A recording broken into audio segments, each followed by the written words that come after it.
Well, that's a clip for later. Oh, hello, all my little storms, and welcome back.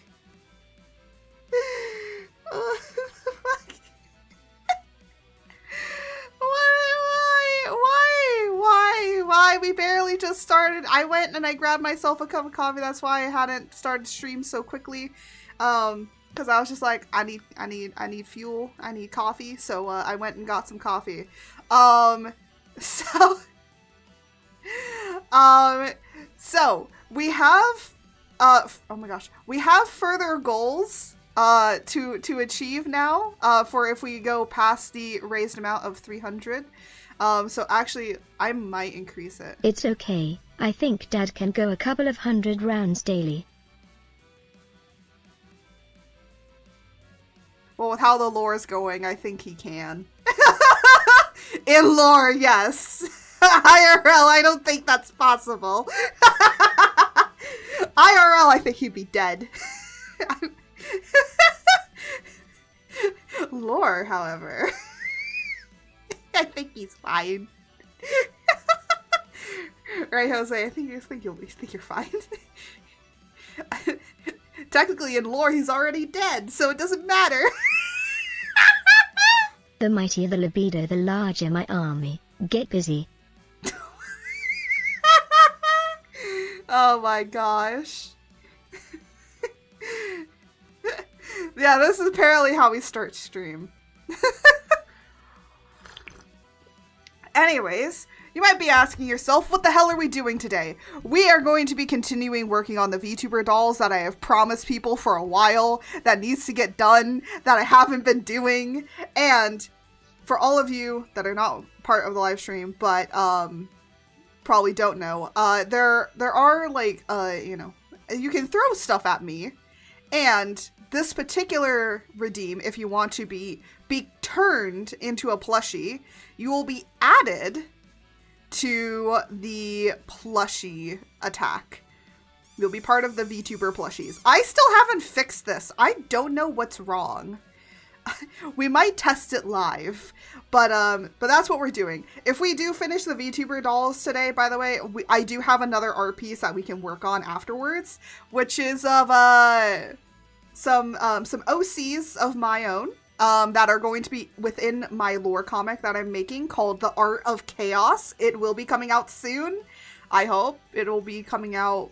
I'm aiming for at least later April, maybe mid-May is when it might come out. The reason being is because of doing streaming and all of this other stuff. And also I've been kind of getting a little bit burnt out on doing the coloring. I'm not a whiz. I'm not fast. I like my layers. I have so many layers. I think I'm up to like almost 600 layers on that thing. So it's because I'm doing like all the pages because of how I have it separated up. So, but I'm almost finished with it. So prologue will be coming out. I don't know when chapter 1 will be coming out. I have that sketched up, but I just don't have it colored yet. But yeah, so we have some other artwork to work on if we do finish the VTuber dolls. And I will be implementing the VTuber dolls probably live as well, but that depends on how I want to go about it. Also, if you are watching on Twitch, I did increase the amount of the ad time from 1.5 minutes to 2 minutes. The reason being is because then we are having more time in between each of the ads. So it just is slightly increased in order to just be able for me to have more time with you guys, right? So without any further ado, we're gonna just hop right into stream. Let me move myself over. Let me get my drawing utensil out. But yeah, we are still doing the charity. It's still going, even though that we've hit our main goal. But for $350, if we reach $50 over our main goal, then I will do a Phasmo Apocalypse challenge. For 400, you get to pick what model I will be in for an entire month. And the 3 models that I'm choosing, because I'm choosing them, and then you guys have to do a poll for them. You guys will pick in a poll. Either daddy art, Furby art, or froggy art. And those are so there's 2 joke models and there's one like kind of more interesting model. And then for probably 450, for 450, I will reimagine, I will take a lot of, Jose was the one that brought this one up. I will take classical art, pieces, nude art pieces, and reimagine them with, instead of the nude female model, it will be froggy art. So it'll be froggy art in classical Renaissance paintings or those kinds of things. So and very classical art. Because I think that will be funny. And again, it's for charity. And if we don't hit it now, what I might do is add these, because I do want to do, for my 3 years of streaming and 2-year streamiversary, I will be having a subathon. And it will be, it's a subathon and follow-a-thon kind of situation. Tipathon, I don't know. It's just like a full-a-thon of stuff, right? I will add it to that as a challenge, as a goal, just for fun, because I think that will be a little bit funnier too. And there will be a timer on that. It's going to be an endurance kind of situation. So if it gets way too long, I will be putting a cap on it. So if it gets to like 100 something hours, yeah, I'm putting a cap on that stuff immediately. And then once we get down to like a good amount of hours where I think it can still probably go, then I'll probably reopen it. But yeah, but we're gonna just have a fun follow-thon. We're gonna have some fun goals for that, and that'll be in June. But I'm thinking of more of probably the latter half of June, so that we can give a little bit more space between doing the charity and doing that, just so I can give you guys a little bit more breathing room in stuff. By the way, if we do open up more emote slots, we might even also like have you guys kind of pick maybe some emotes that we could possibly do or something like that.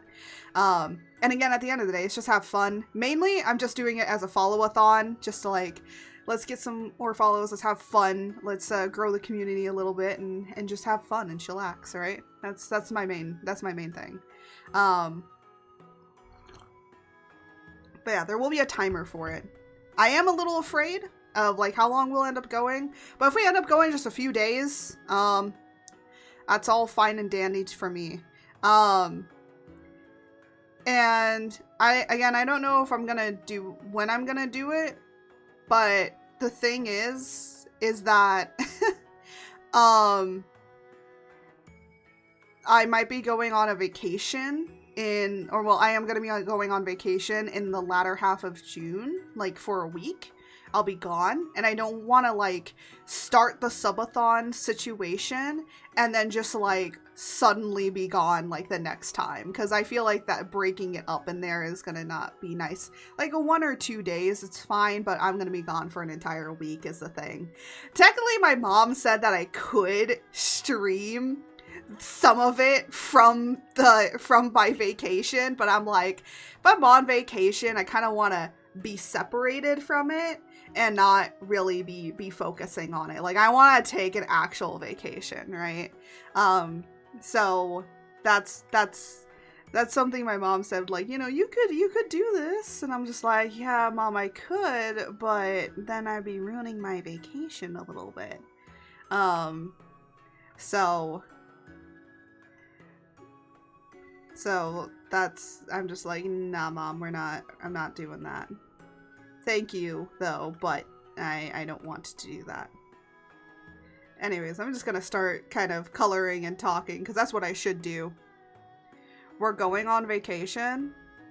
I'm going on vacation. I'm gonna go on vacation. Oh yeah, I forgot to tell you this.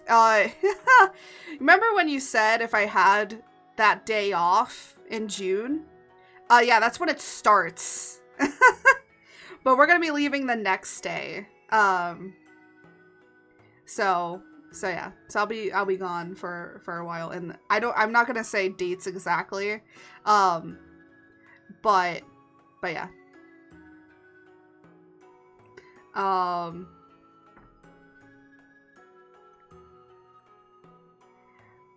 But I'll miss you guys. But when I come, I'm debating on if it's when I come back we'll do it. Or something else. I'm going to...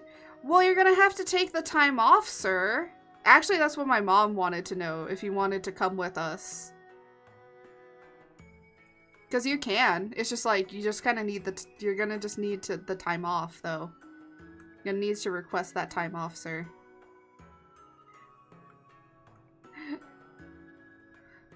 My mom's already put in her stuff, so you're gonna have to try and put it in now. Sure, just give me the dates later. Oh, here, let me give you the days. I can do it right now. Oh. Oh my, excuse me. Why the heck is my TikTok open? What? I don't remember the TikTok being open. Excuse me. It is...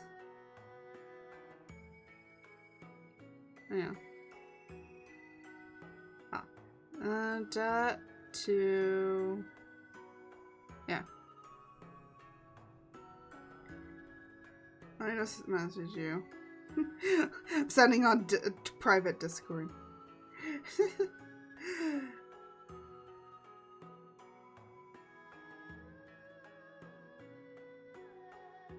What? Why did I just get a bunch of mess? What? Why did Glacy just send me a random message? Glacy, what? What did I do? What did I do? All of a sudden I just see a message from Glacy. What? I don't understand. Here, these are the days. We're not leaving on this day per se, we're leaving like the next day. How much?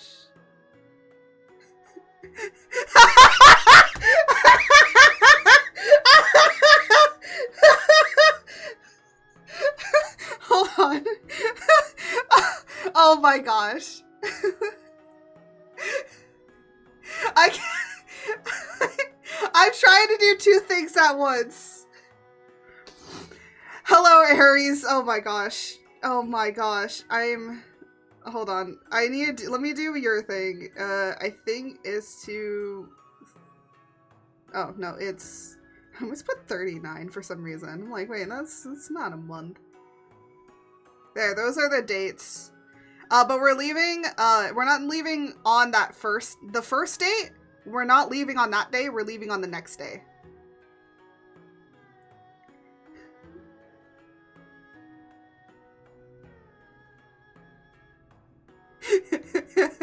Oh my gosh.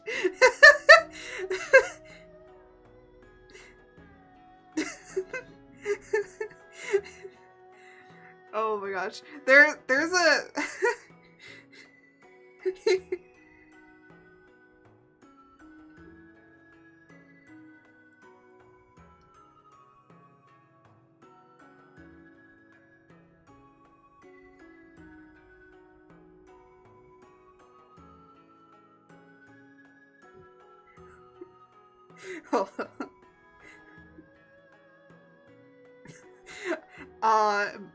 Glacy is messaging me. Glacy is messaging me.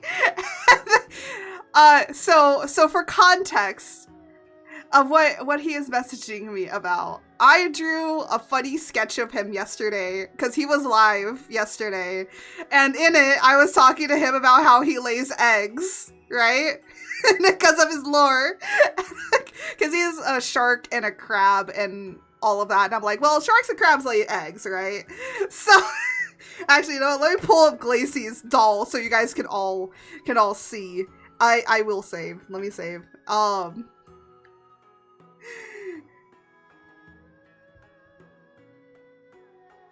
As a reactive. Oh, okay.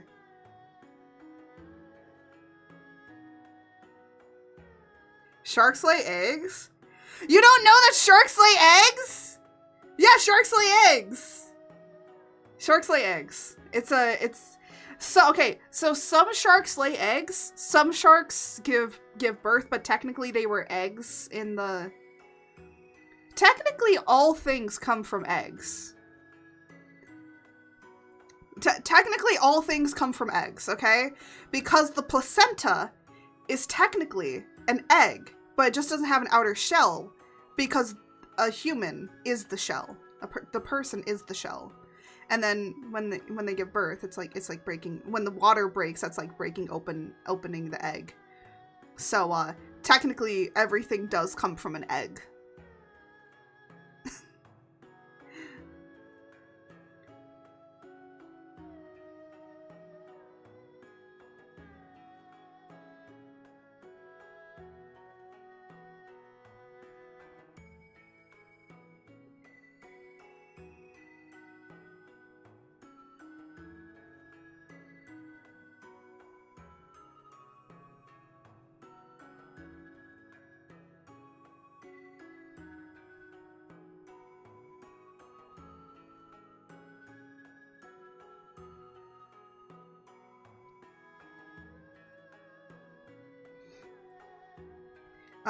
What about self-multiplying mushrooms and bacteria?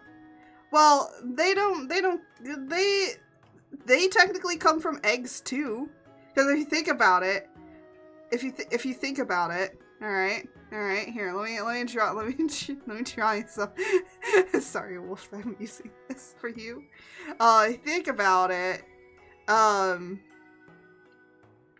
Here, let me just put this up here. If you think about it, all cells look like this, right? So they have like a little nucleus and a bunch of other stuff going on in here. But technically, what does this look like? It looks like an egg! It's an egg! Everything comes from an egg! Therefore, a cell isn't just a cell, it's an egg. Because it has an outer, like, shell or protective barrier. And then it has a nucleus brain on the inside, or like some sort of thing to make it function on the inside. Therefore, everything's an egg. But hey, that's just a theory. A science theory!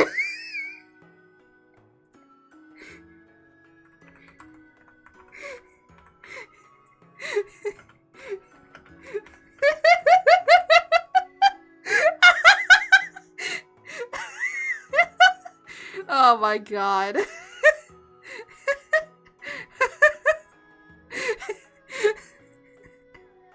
Oh my gosh. Anyways. but to give you further context into why Glacey is reaching out to me. Catch you on the flip side, buggers. So you guys can further understand what is basically happening. So I was drawing some doodles, and I got on the topic of telling Glacey that he lays eggs. So I made him this. I was drawing like my comic because I was working on it, and then I was like, oh, I'm finished with what I want to do, and I'm like, well, I'm still watching Glacey, and I'm like, Glacey, I know exactly what I'm drawing now because we brought the topic up. So look, he's a good dad, taking care of all his little eggies. he's a great dad. Glacey is a great dad, okay? Look at him. Apparently we have talked about who the father is, and that father apparently is not paying child support.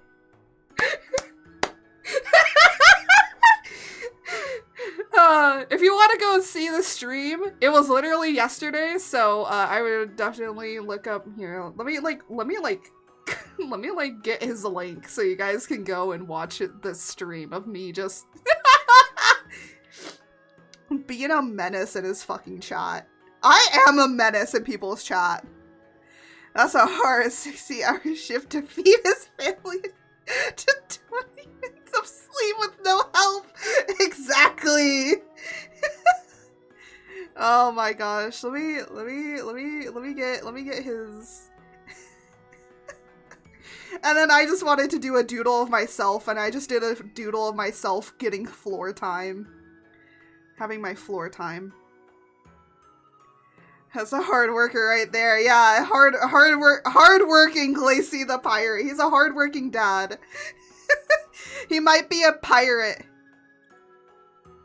I'm getting his link, so you guys can go and watch his fucking stream from yesterday, and how much of a menace I was being in his chat, and also to see who the dad is. There you go. So it was, here, let me look. It's literally yesterday's. Yeah, suffering for content. If you watch that, the other guy in it, yeah, that's the dad.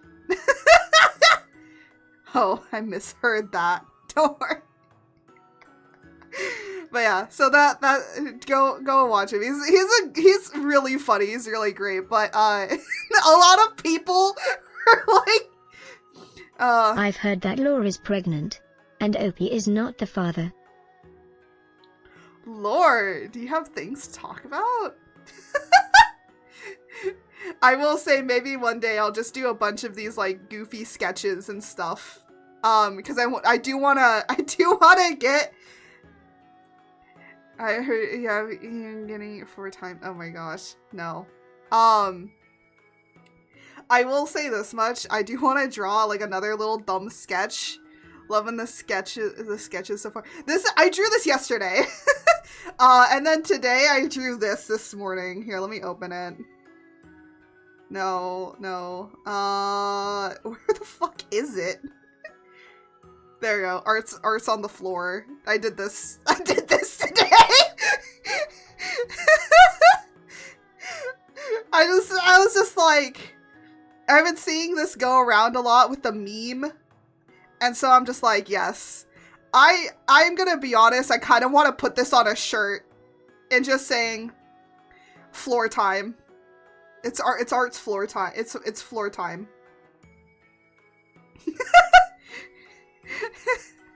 Not the Family Guy death pose. It's not a Family Guy death pose. There's the other one that I've been thinking about doing that with, but I might do that with another character that I have from my lore, which is Luthador here. By the way, I have this up because in case we finish the VTuber dolls, that we'll draw this. Lurk, thank you for the lurk. I hope that you enjoy the storm, and may the winds guide you until next time. But yeah, I've been really loving drawing these stupid sketches. I need to draw one of Glacy and I, but it's Traw and Garlic. Garlic boy.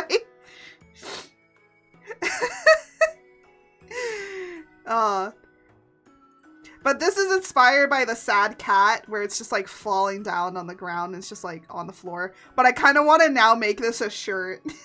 And just saying, floor time.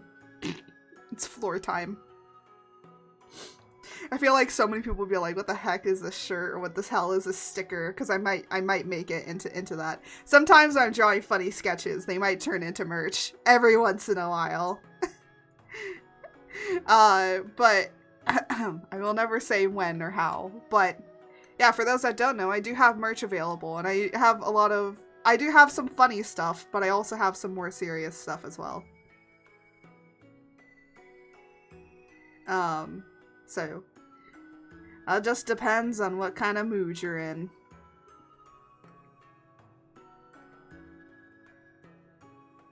But anyways, we're gonna continue on with doing my art of Wolf here, of Night Wolf.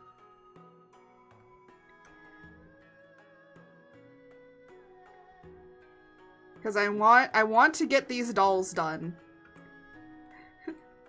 I just want them done. They've been plaguing me. They've been plaguing my mind about getting done. Because everyone's just like, oh, when are you gonna get the VTubers dolls done? When are you gonna get the VTuber dolls done? I want to see like them all finished because I want to see how they look when they're all finished. And I'm like, I need to get them done. I need to get them done. So yeah, it's been plaguing my mind a little bit to get it done. Totally haven't been losing sleep over this. No, I haven't. I haven't been losing sleep. Don't worry. I've been getting an adequate amount of sleep. I say.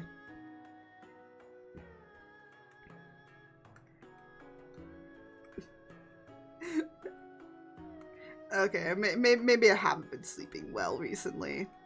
I finally actually went to sleep at a good, appropriate time yesterday at 9 o'clock instead of like 1 in the morning.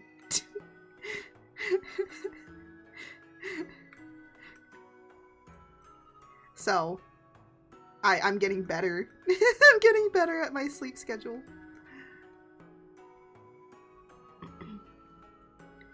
Is it completely better? No. But is it better than what it used to be? Yes. Yes, it is.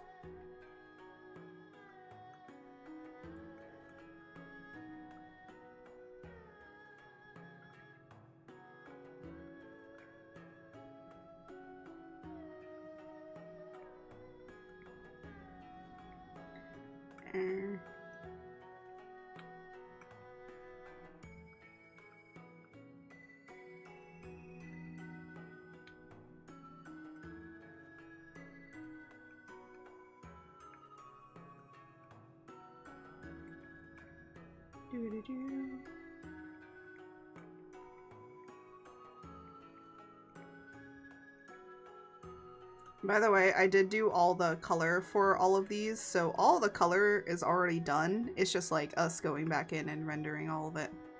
So, just so you all know that.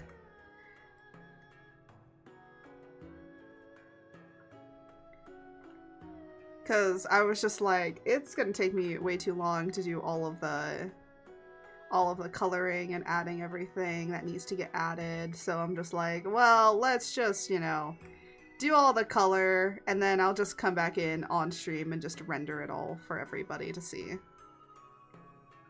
Because then that's easier.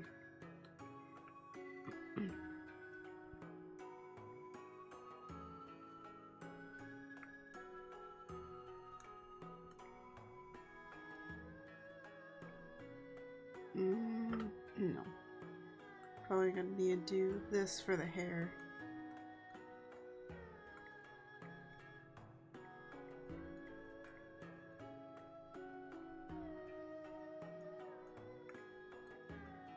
Do-do-do.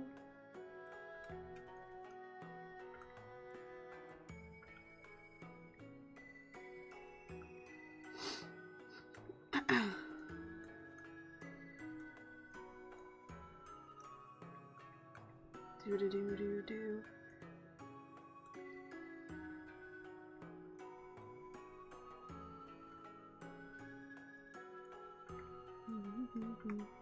I know there are some details that I did miss on Nightwolf's stuff, but honestly, as long as you can tell that it's supposed to be Nightwolf, I don't really care much. As long as you can tell, that's all that matters to me.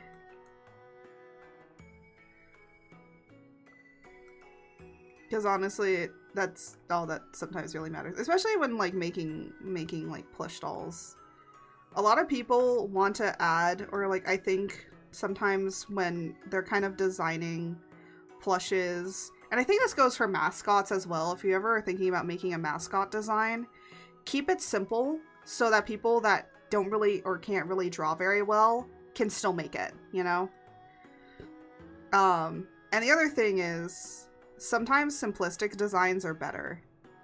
having a more simplistic design is you're able to have people that are able to easily draw it, and then you're also you have people that are able to also easily understand like what they're seeing and what they're looking at. So, you know, because I've seen, we'll talk more about this on Saturday. So if you guys don't know, I'm still doing the VTuber design appreciations on Saturday, where I appreciate everybody's design, and I also take a look at them, and we kind of talk about, I will not be critiquing specifically the person's model. I'm going to be more of talking about character design in general. But the one thing is, you do not have to make a design overly complicated in order to be seen. And sometimes less is definitely more. Because I've been seeing a lot of VTuber models that either one, are too simple, or two, are too overly complicated. Meaning like there's a lot to the design. I think like if you want to say like if it's too much, or like it's too much stuff, I think like Iron Mouse's models sometimes are a little overly done for no reason. Now I'm saying not all of them, but some of them are. Like, no, I'm trying to remember which one it was. I think her pudding one that she currently has is fine. But I think like some of her other designs, over design is the actual curse of VTubing. I will agree on that. As a person that has a very simplistic design, like I have quite the simplistic design, but because I have quite the simplistic design, it's so much easier for people to be able to draw me in general, right? Because like, it's so much easier. Like I can do a quick doodle of me and you know it's me, right? Glacy, also really easy. He has a very simplistic design. I can draw him, like, in the sketch doodle, and you can still tell it's him. Because even though, like, the only problem I have with Glacy's design is just more color, man. But, you know, and we can even see, like, the other VTubers I have drawn. And I would say, for the most part, comparatively to everybody, like, you know, Dr. Kragor, easily the design. Yeah, Dr. Kragor is probably the easiest that I've ever met to probably draw. Anyways, Nightwolf is done, and now we're gonna draw me. We're gonna do me next because I was next. Oh, let me see. The Sinner has actually a pretty easy design too. I would say the only thing that's kind of a little bit complex is the face colorings and these little doodads and maybe the shoes. That's about it. But other than that, like, Sinner is also pretty easy to draw. I think if I can easily turn your model from your full body model into a chibi model, you got a pretty good design. Like that, and even another VTuber that is an actual, like, professional, so they are a character design professional, like they do character design, that's their job. They were even saying that they actually draw, when they're doing their models for people, they draw them in a chibi form, and then take that form and then, like, blow it up to the bigger one, and they can add more details if they want. But for the most part, they're like, you know, have the basic understanding of what your design is, like the call outs of your design, and then make it, you know, and then you can blow it up from there. And even Gangwa has a complicated design, but it's still simplistic enough for me to be able to draw it, you know? It's not that difficult. It's more of his legs are complicated, right? If you can't simplify a design enough to chipify it, it's possibly too built up, yes. Yes. Actually, the best thing that you can do is if your emote artist is having a complicated job to capture your design, you might want to rethink how it is. You might want to really rethink your design. And even when going into my 2.0, my 2.0 was very complicated when I first drew it. And when it's revealed, when the full thing is revealed, I actually want to have a chat with you guys about all the design process that kind of went in and like the first iteration of it to what it is now. And I will say I took away a lot of stuff from the first concept I had of it. I took away a lot of it. And the reason being that I took a lot of it is, one, because my lore kind of changed with how I wanted to set it up. And two, I started to think about it more and be like, does this really effectively capture what I want? Now there are some overly complicated designs that I have seen. Like, for example, I'm trying to think. Merperoni, or Merp, who I love. I love his 2.0 design. I'm going to talk about it for ages. It is a great design. It's a solid design. It might seem overly complicated, but the shape language is still pretty simplistic. That means, like, you can still break it down into shapes pretty easily, but I can still take his design and chibify it, and you can still tell it's Merp. Especially with his 2.0. And I've actually done some sketches, like chibi sketches of Merperoni before, and he has a pretty good design as it is to be able to chibify it. So when you're creating a character design, you want to be able to chibify it. If you can't chibify it, it's going to be more difficult in the long run. And that's what the person I was talking about, I forget what they're called. Oh, Squeegee. Squeegee is their name. Squeegee is really good. If you want, like, good tips on, like, VTuber design and all of that sort of stuff, they do talk about having asymmetricalness in your design and kind of, like, having a balance of asymmetrical because it might help with the silhouette of a design. The thing is that can be harder to rig most of the time. But for the most part, like, if you want asymmetricalness in your design, like, yeah. I mean, I'm currently working on Jose's kind of 2.0-ish design, just for fun, but also because of lore reasons. And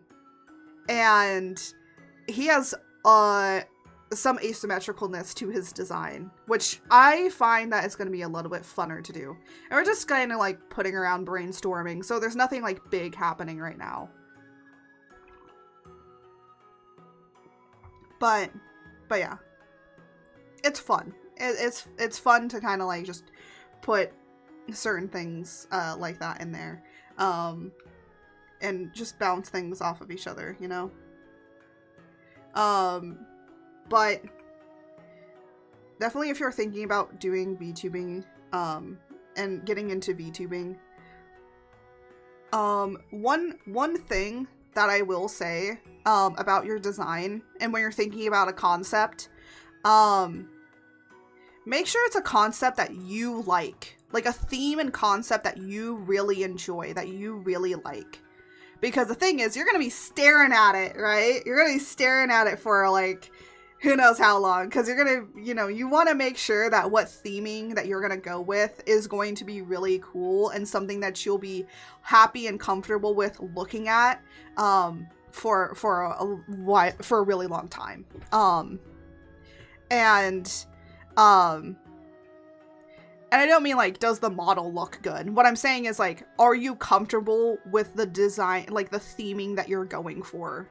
Like, you know, do you really like pirates? If so, maybe do a pirate VTuber, because maybe you'll know, like, a lot about that and you like that.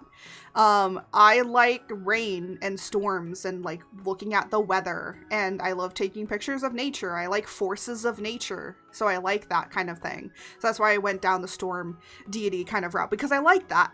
But the other thing that I really like is stars and all of that sort of thing. That's a hint, hint, nudge, nudge to my 2.0 and how we're going to be going on with that. But also there are some other things that is also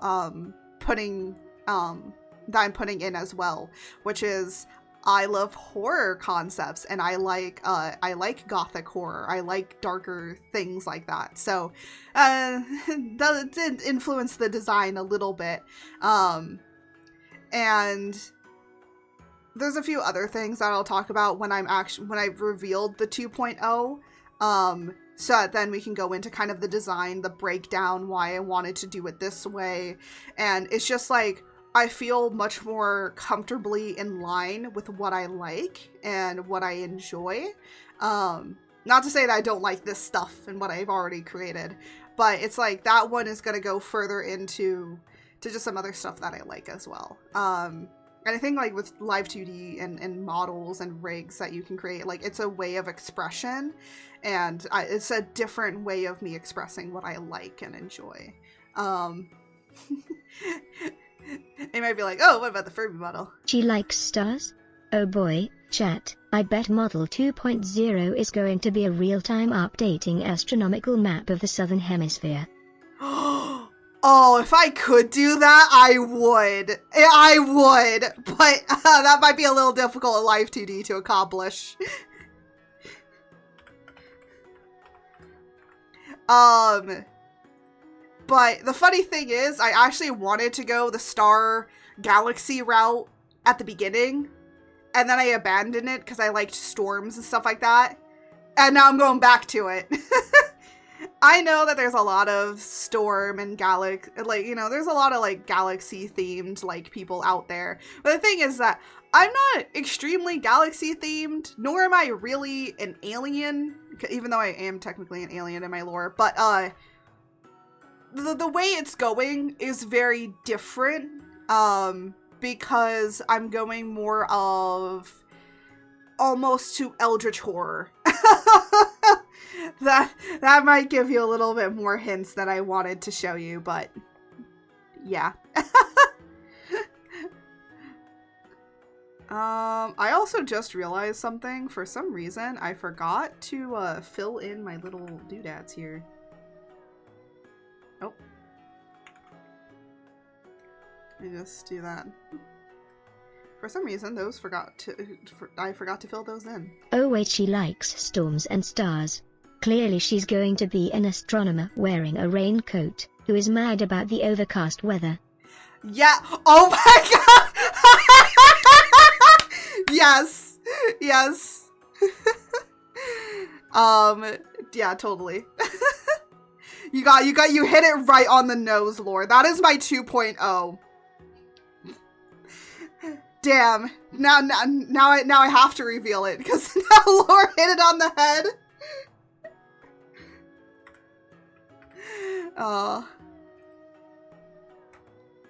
But yeah. Hashtag got him. Hashtag got him, yeah. Do.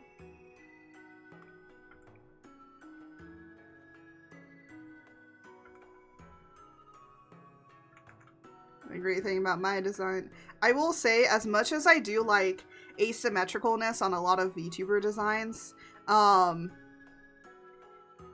I like personally symmetricalness, but the funny thing is, I thought about it more, and with how my 2.0 lore is gonna be, I was like, oh, that makes it even funnier. I'll tell you that much. The symmetricalness of my model makes my lore really funny. Also, there is an ad that's gonna be coming up in a minute. I gotta see how Rufus does his Mix It Up bot, where it announces when there will be an ad, so that then you guys know when an ad is gonna be popping up. I need to do that. I gotta call up Rufus. Also, Law wanted me to let you know that symmetricalness isn't a word. The word you're looking for is symmetry. Is that a real word? Nah, symmetricalness is better. Symmetricalness is my word that I use. I am a writer. I can make my own words. No? I can make my own words, Lore. I am a writer. Let me invent my own words.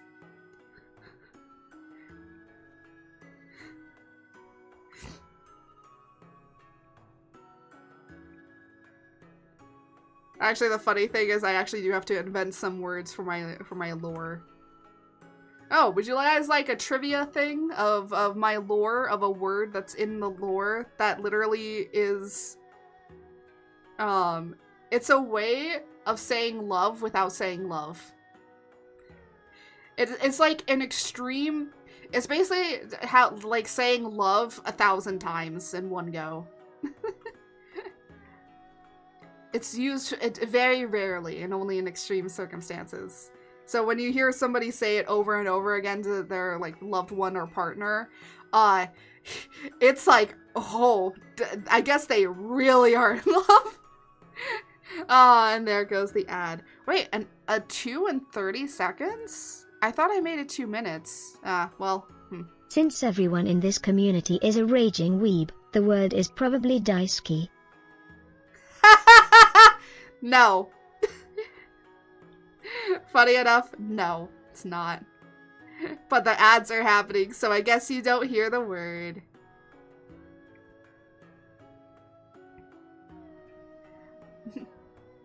Though daisuki would be funny, but no, it's not. That's a word that already exists. This is a word I'm making up. Can't be a word that already exists. Oh, I do need your guys' opinion on an emote. I just thought of it. I was just like, oh yeah, that emote that I wanted to make. I need an opinion.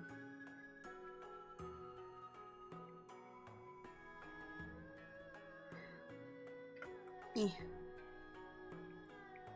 I'll get the opinion later.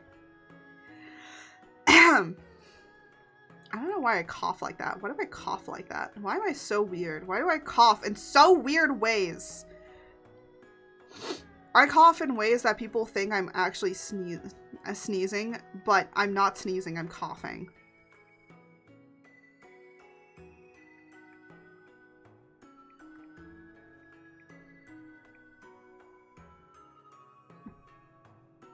My little munchkin, all asleep. I'll be taking her out probably after stream is over. Because she deserves all the walks and love. Alright, and now doing highlight.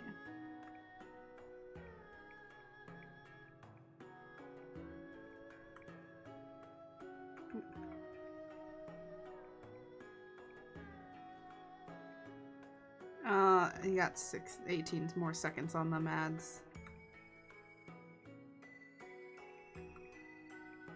I'm like looking at them ads to make sure that you guys are back by the time I talk about this.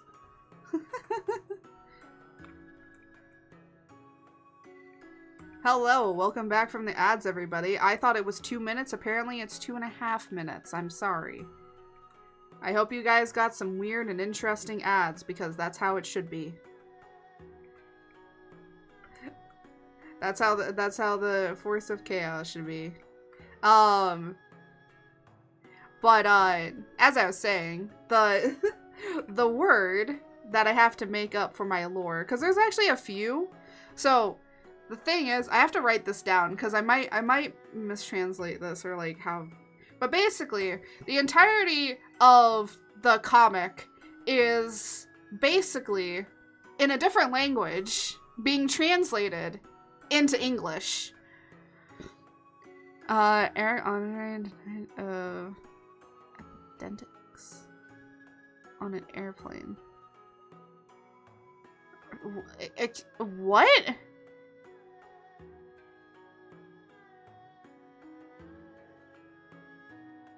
In an ice cream app? Why?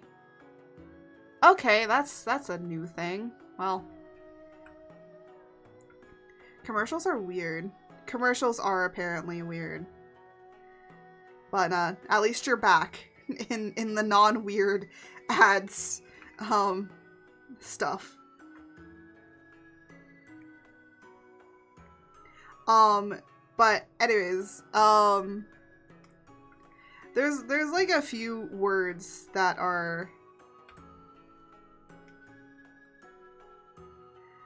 definitely not so it's basically like, you know, you're taking this other language and translating it into English, right? Because the world is called Telvan, so they speak Telvians, or they speak technically Telvanese. They speak Telvanese, so they speak a different language. It's not a human language.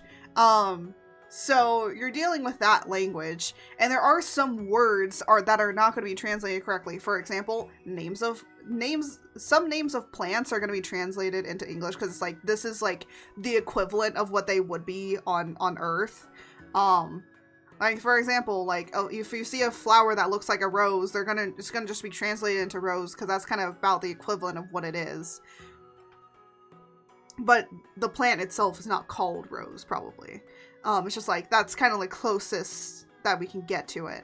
But there's other like animals and creatures that look like creatures on Earth, but they're not. And I'm gonna like be emphasizing that and showing that a little bit, that this is technically a different planet. This is a different world. I still have to draw some sketches of some animals and stuff. Gonna lurk while I get ready for work. Go.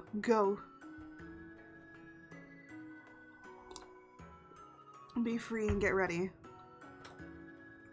Gotta get the money. Ooh. Where is this? Okay, there we go. Oh, you know what? I should probably check really quickly.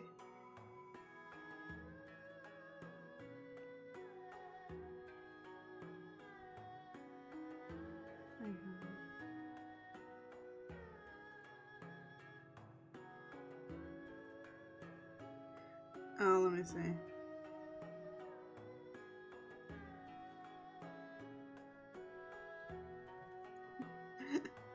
Oh yeah, I posted up a while back if shower thoughts, does my model really match my voice, or does my voice match my model? And someone just says it matches, but then again I'm tone deaf and I'm like true. I will say for my 2.0, I feel like some people are gonna be like, wow, your voice doesn't really match your model. I'm gonna be like, that's the point. That's the point.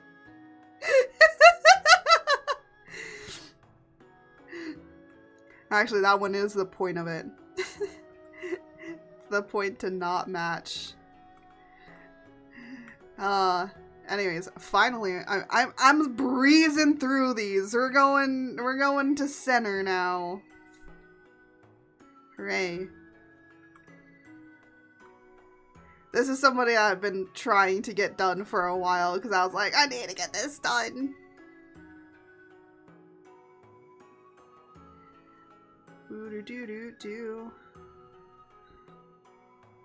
Oh, okay, yeah. There's some parts of center that I'm gonna have to render without the symmetry tool.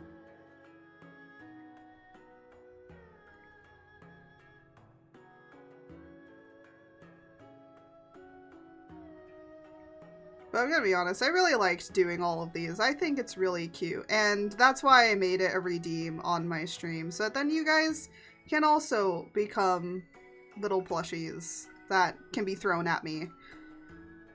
I might change the name of the redeem to be like, turn me into a throwable plushie. Or something like that. I don't know. We'll have some fun. I'll have some fun with the name.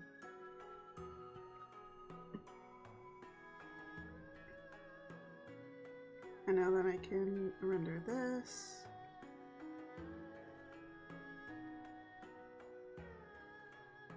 I'll just have to erase there. Alright. What's... okay. I don't know. It was like doing something. I was like, wait, why is it doing that?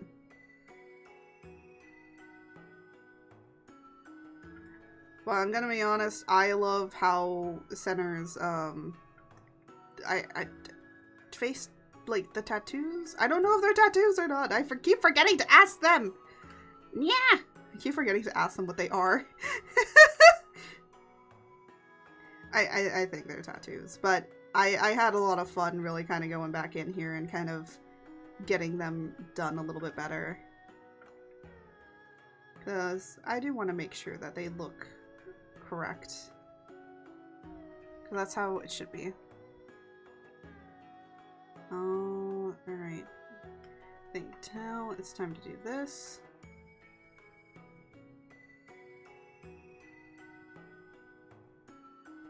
I'm just gonna... I will say, because this is a plushie, I'm not gonna render it like it's a transparent ice.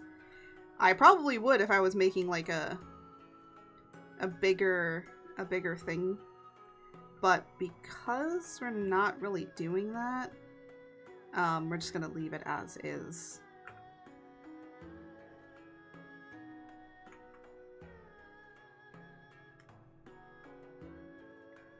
Alright.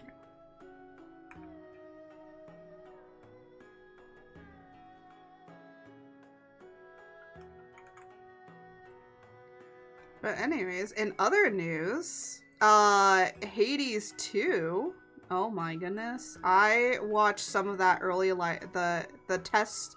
They're doing, I don't know if it's still live right now, but they were doing a test of Hades 2. They were doing like a playthrough test of it. And Jose was like, yeah, they need to do that for when they, like, you know, do the announcement of releasing the early access or, like, you know, E3 or anything that would be coming up to be able to do it. And I'm just like, no, they're doing it right now. And he was like, oh, wait, they're doing it now. And I was like, yeah, they're live streaming right now. And he was like, oh, I thought that, you know, they were just like, you know, people were just getting... They were just like leaking like some screenshots or whatever stuff, and I'm like, no, they're doing it live right now for people to watch and enjoy. We'll say it looks cool, and I'm gonna be honest, so I don't think that some people really paid attention, I guess, because there were some people wondering why and how you know, Melanine was supposed to be in, like, part of Hades 2 when, like, Zacharias doesn't have a sister. And I was like, well, in Hades, Persephone ends up coming back to the underworld, and then, like, once you go through the epilogue and all that sort of stuff, like, she ends up coming back. So, like, Persephone's there in the underworld now, and she goes, like, from the underworld back to her little farm area and stuff like that, and she goes back and forth. So it's like, yeah, he could 100% have a little sister now because, like, Persephone is back, and that's what ends up happening. And I'm like, see, I'm like, why are so many people, like, questioning, like, what happens? I'm just like, see, it's fine. It's good. We're all good now. It's all fine and dandy. But I'm excited for Hades 2, but it does mean that we might have to start bringing back the Hades 1, you know, us playing through Hades, the first Hades, bring back the rerun. So that means that we're gonna be bringing back that rerun of playing through Hades and finishing it. And I hope that we can finish it before Hades 2. I would say before Hades 2 completely releases. That means, like, releases. So that then we can, you know, have more time, right? Because, the last thing that we need is to not have time to be able to really to play through it, and then it's like Hades 2 comes out, and then it's like, ah, fuck this, Hades 2, let's go. So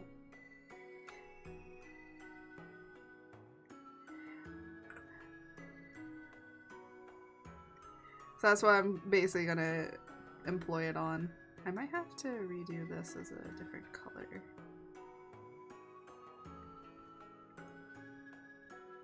Yeah, I might have to redo that as a different color.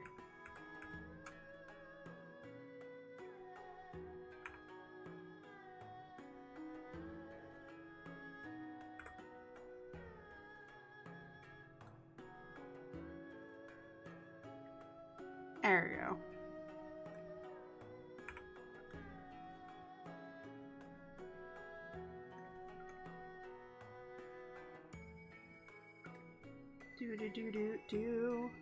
But I'm at least glad to be doing center. And I'm glad that center apparently is as happy as I am. They're excited as well. As a person that loves Greek mythology, and as a Greek mythology nerd, 100%. 100% super excited. I can't wait. I was like, I told Jose, I was just like, I am shaking in my boots. I am so excited.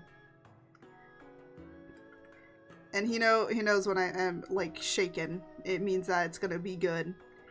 It looks like there's still a placeholder for some of the art, so if you're gonna be doing early access and you're just like, this doesn't look like Hades, blah blah blah blah blah. Well, some of it is still. The reason that they're doing early access, hey yo, I'm back, welcome back. The reason that Hades 2 is doing early access is just for bug testing, and that's it. So they're not gonna take to heart any of your complaints about the art, because some of it is still a placeholder for most of it. But yeah, I'm excited for when Hades 2 comes out. We're just going in a rolling. On to the next character.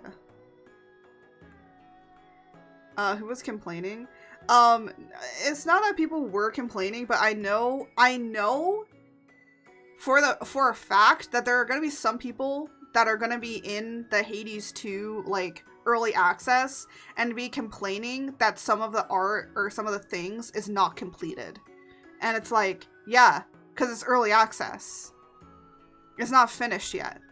But there has been a little bit of a trend that I've been noticing where a lot of people have been like, and some people have been like kind of against early accesses. And I'm going to be honest here. If you should have your game, and this goes for indies as well, you should have your game at least somewhat completed. Hades 2 is a video game, right? Yes, it's based off of Hades, the first one. It's the sequel.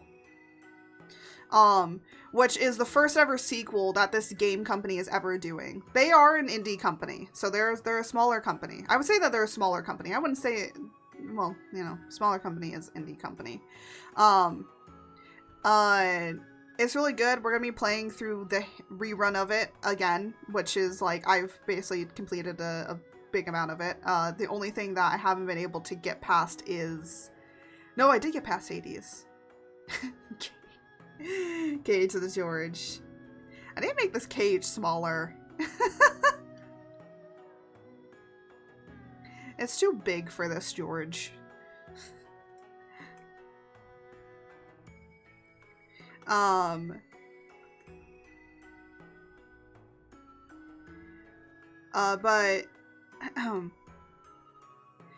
a lot of people have been talking about how, why has George become a human?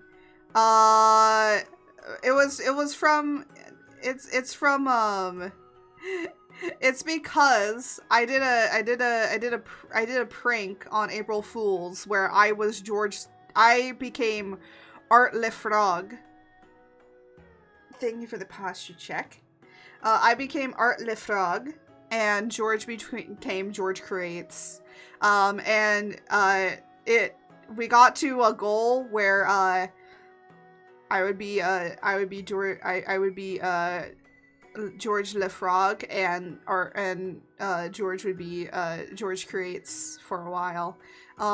So I'm still keeping George Creates as George Creates, but I was kind of starting to get sick and tired of being the frog. So technically you all can pick what my model is, but I still haven't set that up correctly. W, yeah. So that's why George is the way that they are.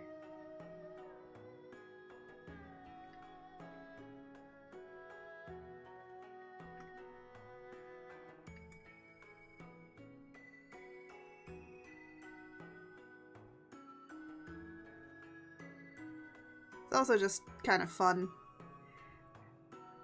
Also, so you can get to see George and more. I will send you to Jesus. Also, so you can see George in more of a bigger, as their humanistic form, or like mortal-ish form is how I usually call it. Because we're technically not humans.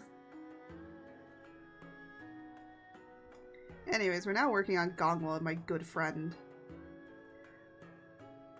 I'm gonna be honest, I haven't told anybody this, but I've just been spamming Gongwa with literal, because Gongwa and I both love a particular Sanrio character, and that's Pom Pom Purin. And whenever I see a good Pom Pom Purin picture, I just send it to him. The only thing in our Twitter DMs is just me sending him just Pom Pom Purin art at this point. You know, if he tells me to stop, I'll stop doing it. But, like, so far, he hasn't told me to stop, so. So I'm gonna keep doing it.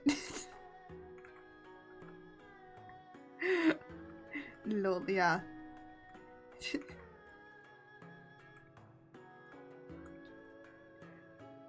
He hasn't said stop yet.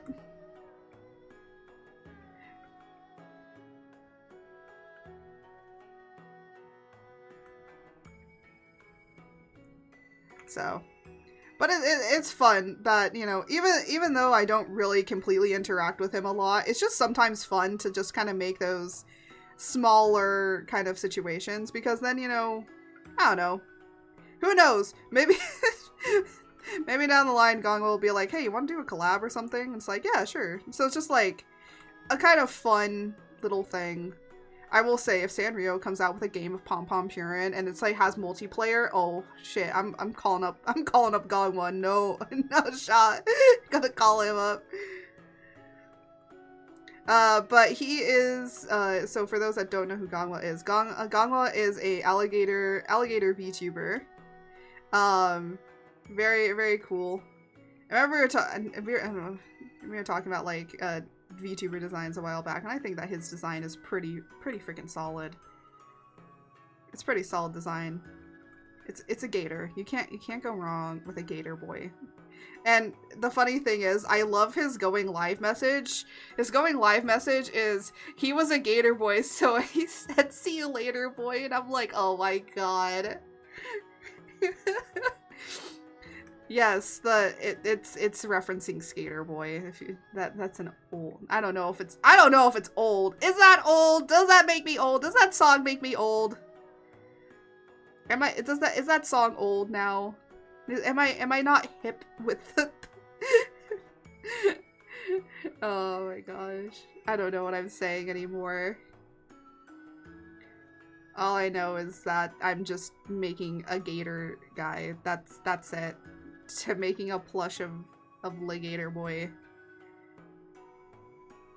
And I actually I didn't know this, but I was gonna try and make this finished for his birthday, and I ended up not getting it done, and I was very disappointed in myself, and I was like, damn it! Yeah.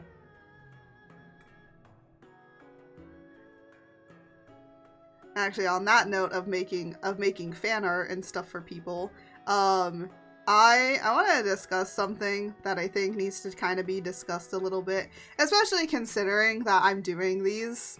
Oh, thank you for the lurk, Aries. I didn't even see that, but thank you. But especially considering, like, you know, I'm doing these. I just want to tell you guys, I will do fan art here and there of things that I like, but I'm not going to do fan art all the time. And the reason being is because if I constantly do fan art, I feel like I'm going to end up in the problem of everybody only knows me because I did this fan art. And that's not a bad thing. I know I do follow some artists where all they do is fan art. And they like it. They enjoy it. That's what they do. And for those people, you know, you guys get the biggest W, okay? You guys get that W. You do great. You do good things. I will draw fan art of things that I like here and there, But I feel like what could end up happening is because I'm drawing just a bunch of fan art, is that I could only be known for doing fan art. And the reason that I say that this is an issue and a problem is because I know an artist currently that they talk about wanting to show off their original characters or doing other art of different things, right? And it gets like no interaction, like 0 interaction. They post a fan art up, hundreds of likes, millions of views, right? And they mainly are known right now for doing fan art. And again, their art style, absolutely amazing. Freaking love it, all right? It actually inspired me to kind of go outside of my own purview of like what I was doing, of like doing line art and stuff like that. And I was like, you know what? Let me see if I can draw this like more free-handed and draw, you know, without the restriction of line art, right? The only time I use line art is in like chibis, kind of like this, where I feel like, you know, they're kind of needed because you're doing more simplistic designs. So sometimes line art can like be helpful in trying to show distinction between areas. Even though technically I could draw this without line art. But like in the long run of like of how things are, it was just more of like, it feels kind of saddening and also kind of just sad to the artist because they want to create other things and they just feel that they can't. They want to do other things. They want to do other drawings of other characters and things that they like. Or, well, not that they like, but characters that they want to create. And people only care about them making fan art. And I don't want to fall into that pitfall. As much as I really want to create Heaven Official Blessing fan art, as much as I really want to create, like, I'm trying to think of it. There's, like, some animes that I want to make, like, cute little fan art of that are very much, like, kind of unknown kind of situations. And kind of want to just bring highlights to them because they're really good animes. And then, you know, so there's situations of that. And then there's also, like, you know, VTubers that I kind of want to create some fan art of. But every time that I, like, think about it, I'm just like, yeah, but then will people only follow me because of that fan art I created? Like, yeah, they're probably going to like the art because my art style is very unique. But are they following me because they like the art style? Or are they following me because I did this so-and-so's fan art? And again, it's not like I don't want to create fan art, but I feel like I might fall into this boat of it. Oh, why does the head pat sometimes break my VTuber model? I don't know why this does that, but thank you. I don't know why it sometimes breaks my model. I don't know. It just like pauses in a really awkward time. But thank you for the head pats.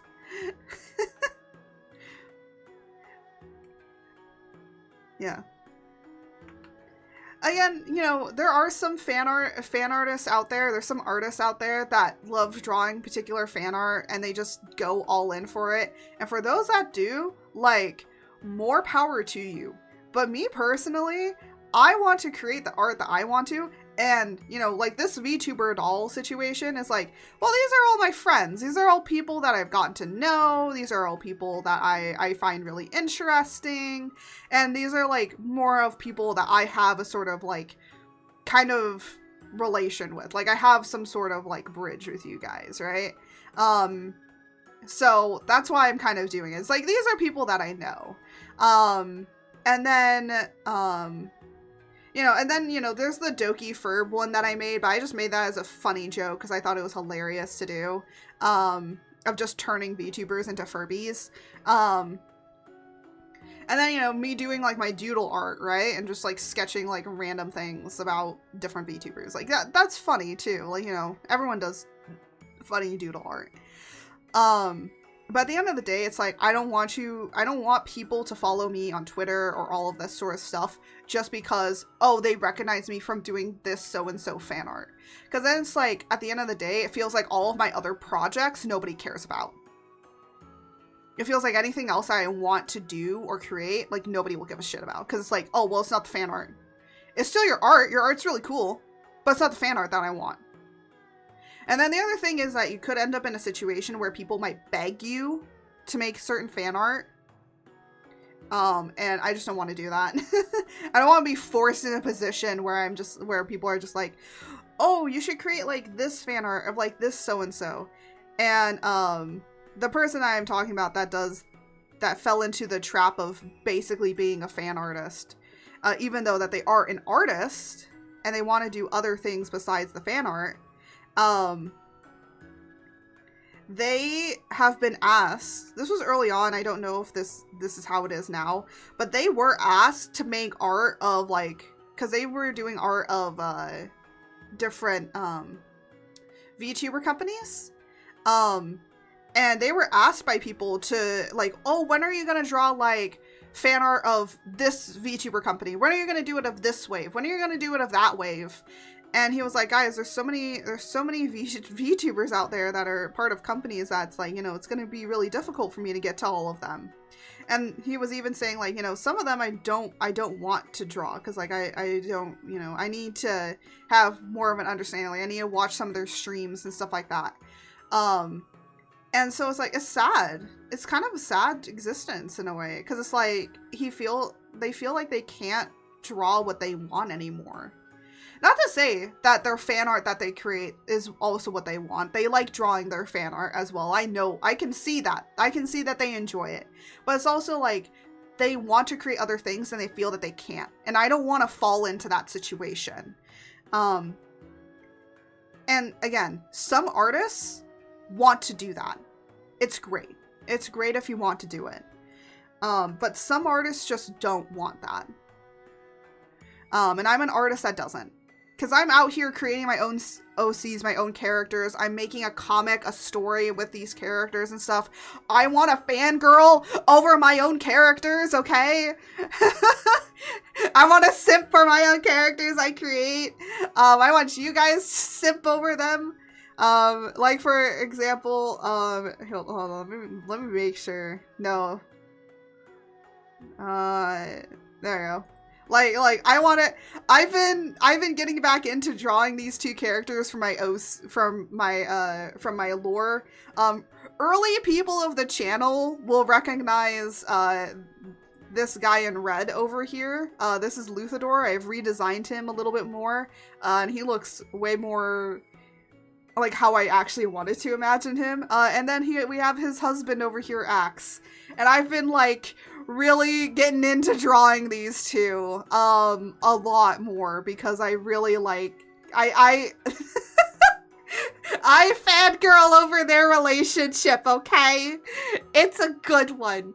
And you guys will all eventually get to see it within the comic as I write it. You'll see how their love connection ends up being. And I have been fangirling over them for who knows how long, and I'm so happy that I can finally make the comic for you guys to fangirl over them too. So, there's other people, of course, you can fangirl over as well, but, those two definitely. Like, you know, it's a thing of like, I want to be able to do stuff, and hopefully with how I approach it and how I do it, like, you guys will be able to like it too, you know? And that's kind of how I want to do it. So yeah, comic shout out, Art of Chaos coming soon, probably either later May, probably either late April or like mid-late May. The reason I say mid-late May as well, like why it's like that big of a area is because I'm still trying to finish the prologue. It's taking me a long time to really get it out, but then again, I did take a long break time in between the sketching and actually putting down the color, so that's why I'll have a better deadline of how I'm gonna work through it a lot better and a lot faster than what I've had it. But also I think a lot of the hindrance was literally sketching it on stream, was also I think a little bit of a hindrance to me. So for the most part, I might just do like drawing some fan art of the characters on stream, and just kind of talking about them and then just kind of like leaving it at that. There is some art, however, I cannot show on stream because that is a little sussy. Yes, there is some sus art that I have drawn of Luthador and his husband, a little bit. I will not show show that on stream. I may post it up on Twitter. But yeah. I also was thinking of like putting it behind Ko-Fi, but I'm gonna be honest out here. If you want to support the comic and everything like that, and maybe just get like behind the scenes sketches of the comic, like that's probably all that's gonna be back there for Ko-Fi or Ko-Fi memberships. But honestly, it's just better to donate, tip, and all that sort of stuff so I can be able to create more of the comic, and that's about it. But anyways, Gangma is done. He's all sketched out. He's all done, shaded, and colored. Hooray. Hooray! Gloria is the last one, and then we're done. And then I'll just work on Luthador and Axe, and I'll just work on that art piece. Cause I knew this was gonna be a pretty short stream with how I was going. Yeah. But anyways, to end off the rant about me talking about becoming a fan artist solely kind of person, again, I know that there are artists out there that really do enjoy it, and more power to you guys that create that stuff. I love it. I follow you guys for it because I know I'm gonna get some good stuff from you guys. Because you enjoy what you're creating. And my enjoyment of my creation is not only just creating fan art, but creating the art that I want to do. Which, you know, creating turning VTubers into dolls, turning VTubers into Furbies or whatever, making cursed art, making sketches and stuff like that, and all of that fun stuff, right? It's great. I love it. All right, and that's just how it is. I'm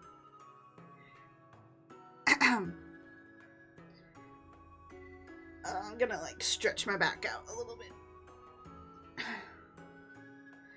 But yeah, we'll be ending it off here with Gloria.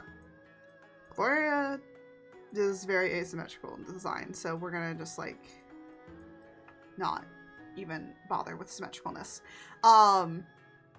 But yeah, so to end it off, like, you know, artists will do what they want to do, but I would say if you're gonna follow an artist, think about like why you're following them, and yeah. And also, if an artist designs their own characters and creations, like, I would say give them a little bit of love, because they spend time out of their day to make it. And just because it's not a fan art doesn't mean that it shouldn't also be appreciated. Okay? I think that's the main thing. For people to just like discount artists' work and what they're working on just because it's not a character that they like or know. And I would say, like, you know, even though that you might not know them, if you show love to it, like saying like, oh, this is interesting, I want to see more of it, they will draw more art of it. Or, like me, I'll just subject you to it anyways. You're getting that Axe and Luthador art no matter what you say.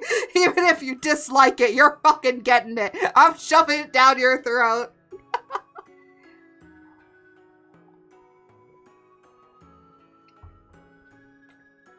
Because I enjoy making it, so you're getting it too. I might do that meme art that I've seen around, where it's like the people making a heart, like several people making a heart, and then it turns into more of a phallic looking shape, and then actually, can I pull up the meme? I can probably pull up the meme. It's funny. But it's like, I don't know, I've seen it on TikTok, or not TikTok, on Twitter a lot, just like with the heart, and then it goes into the phallic, and then everyone just smacking the people that did it. And I'm like, yes, actually, kind of funny. May do that with as a little sketch fan art with, Jose, me, and then Luthador and Axe, because 100% they would probably do that. The other thing is I might do it with other VTubers as well, but I think it's funny to make it part of the lore, just to kind of like emphasize kind of how the character dynamics are gonna be before I go into the comic. Cause I think it's funny. Might even make like I'm thinking of making a short little comic of the character dynamics between Axe and Luthador as husbands, because they're very wholesome and very cute and very adorable, and it makes me cry. It makes me cry, okay? Their relationship is too wholesome. Do you guys ever have OC characters that you create and then you make, you know, and then you put them with like a partner and then you're like, why is the relationship so wholesome? Yeah, that's Luthador and Axe so much. It makes me cry. Because it's just so soft and genuine and it's just like, ah! And then I'm just like, why do you guys have to be so wholesome? And then they're just like, because we have to be. Because we have to be to mend your little heart. And it's like, to just make my little heart explode, apparently. By the way, a lot of writers and authors usually talk about how their characters talk to them. Talking would be an understatement. I would say more like sometimes borderline bullying, okay? Because, like, I would say this much, because a lot of people probably don't understand this. A lot of my writing and how it works is basically, I just kind of have plot points, and then the characters get to decide for themselves how exactly they want to, like, say something in their story. Because at the end of the day, I just basically give them a lot of agency. It's like, okay, what would you say? Like, how would you approach this? How would you do this? And depending on that, like, you know, the plot point is still going to be the same, right? You know, they're still going to get to the same place. But it's just like how they get there and how they discuss things and how they talk about it and how they go with character dynamics is going to be different and interesting to that particular character. And I've gotten to know these characters for over like 2 years. So, you know, they kind of bully me into situations. I kind of was almost, I'll tell you this much. I was gonna have Axe originally die, and Luthador, the character, bullied me into not doing that. Cause they, yeah. Cause I was like, oh, then the entirety of how Luthador would work is gonna just not be so kind anymore. Because of how I've built up his character, I feel like it would, you know, it'd be traumatic, yes, but then it's like, it doesn't work anymore for how Luthador begins to change in his character dynamic. And, like, how he has his own character growth. It would affect it greatly, but it would affect it into a negative light that I didn't want to go in. And it's just like, you sure about this? It's like, not sure anymore. And I'll say this much, are there gonna be character deaths? Yes. I'll tell you that much. Why is it doing that? I don't know why it's doing that. There are gonna be character deaths. I will not tell you who, what, or where, but there will. So if you have a favorite character that you like, just know that, just like the writer for JJK, which is Jujutsu Kaisen, be weary. I don't think I'd be as intense as them, but still, I would argue please be wary of whatever I do, because it might change my mind.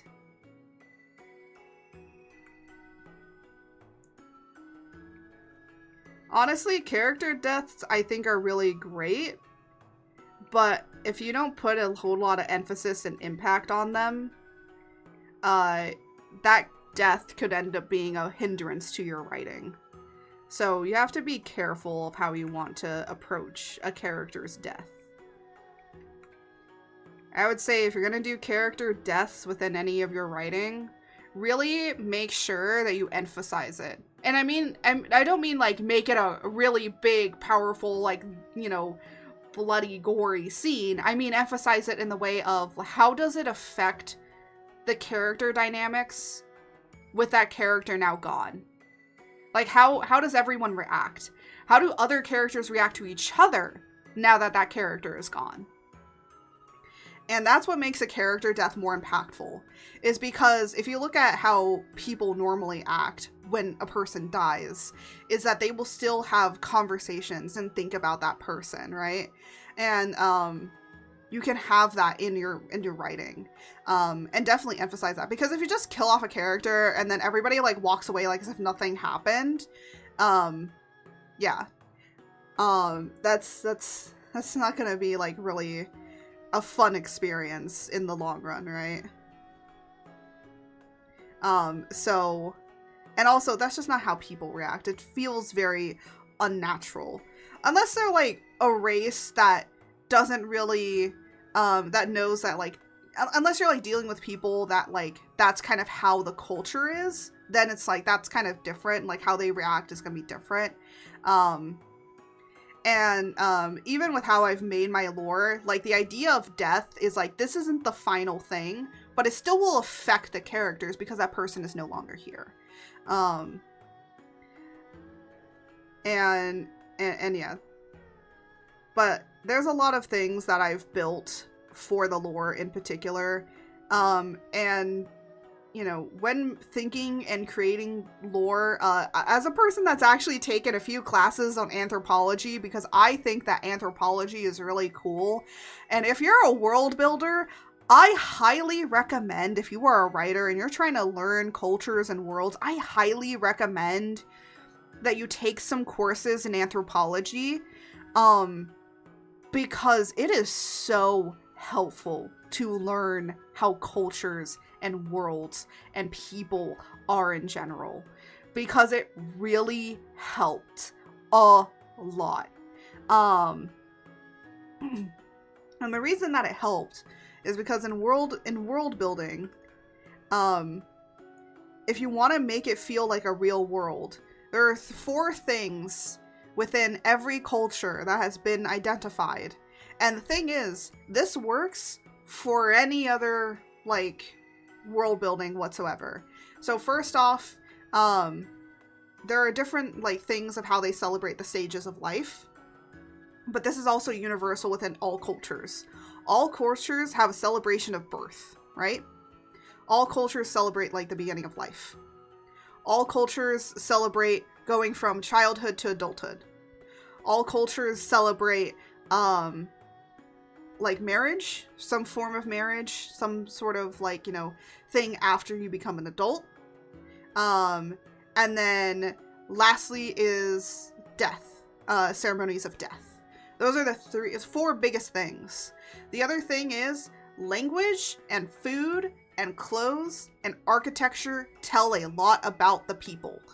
So if you're thinking about world building, look at real cultures. Look at how, like, why is their architecture a certain way?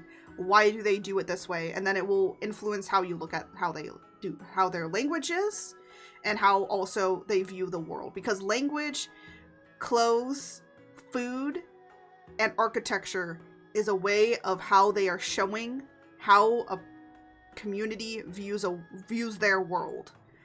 For example, even my phrase of "May the winds guide you until next time" is a phrase because in my lore, the particular race that art is from, or the particular ethnic community that art is from, is based around the sky, winds, clouds, rain, like, you know, that sort of stuff. So a lot to deal with the sky and winds. So they say that because it is part of their culture to say it.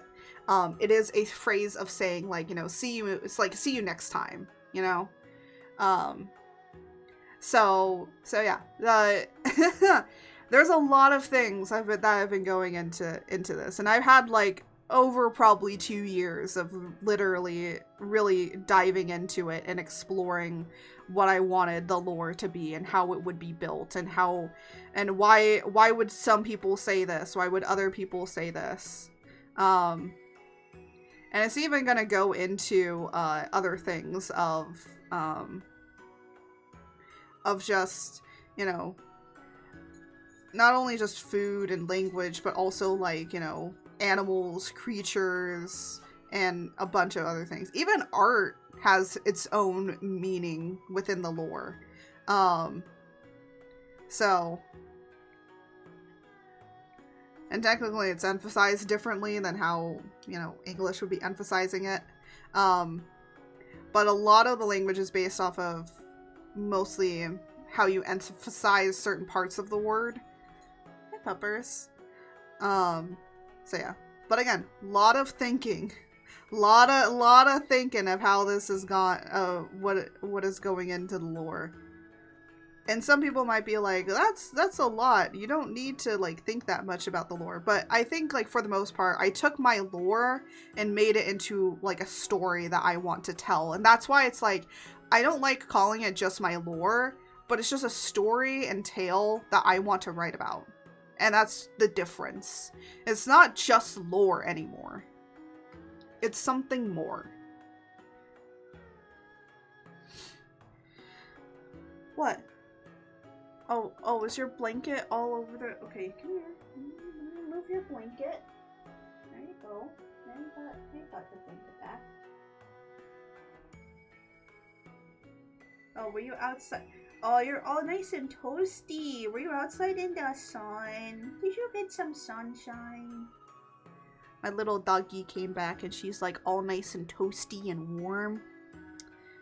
Hi, puppers. Hi, puppers. No, oh no.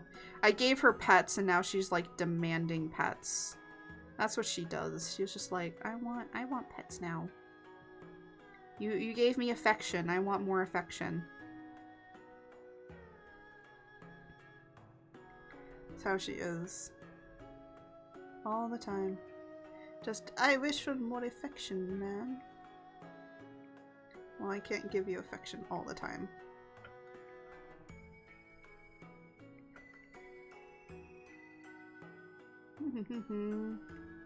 Trying to like think of like what else I can talk about. I think I have an idea of other things that we can discuss.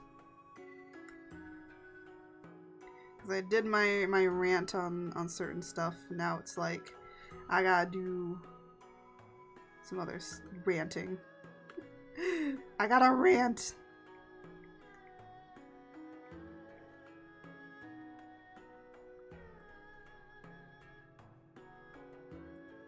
I know that most people sometimes don't like when people are just like talking about a bunch of different stuff, and sometimes they just like the quietness of art streams, but you know, sometimes it's just nice to, you know, not be quiet during an art stream.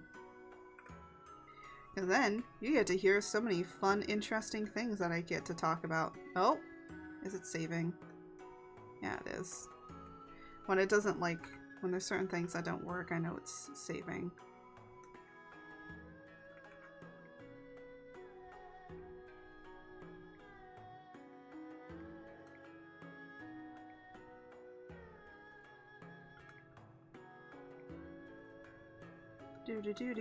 Oh, welcome back, everybody. Hello. I was like thinking of what more to like rant or talk with you guys about, and then I was just like, I was like, oh yeah, I have some stuff to talk about, and now I forgot what it was that I wanted to talk about. Literally 100% forgot.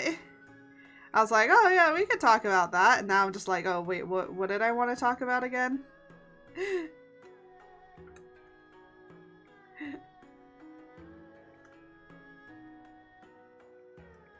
I don't recall. I don't remember what I wish to talk about. That seems pretty common for me. I just forget everything. That's just how it is.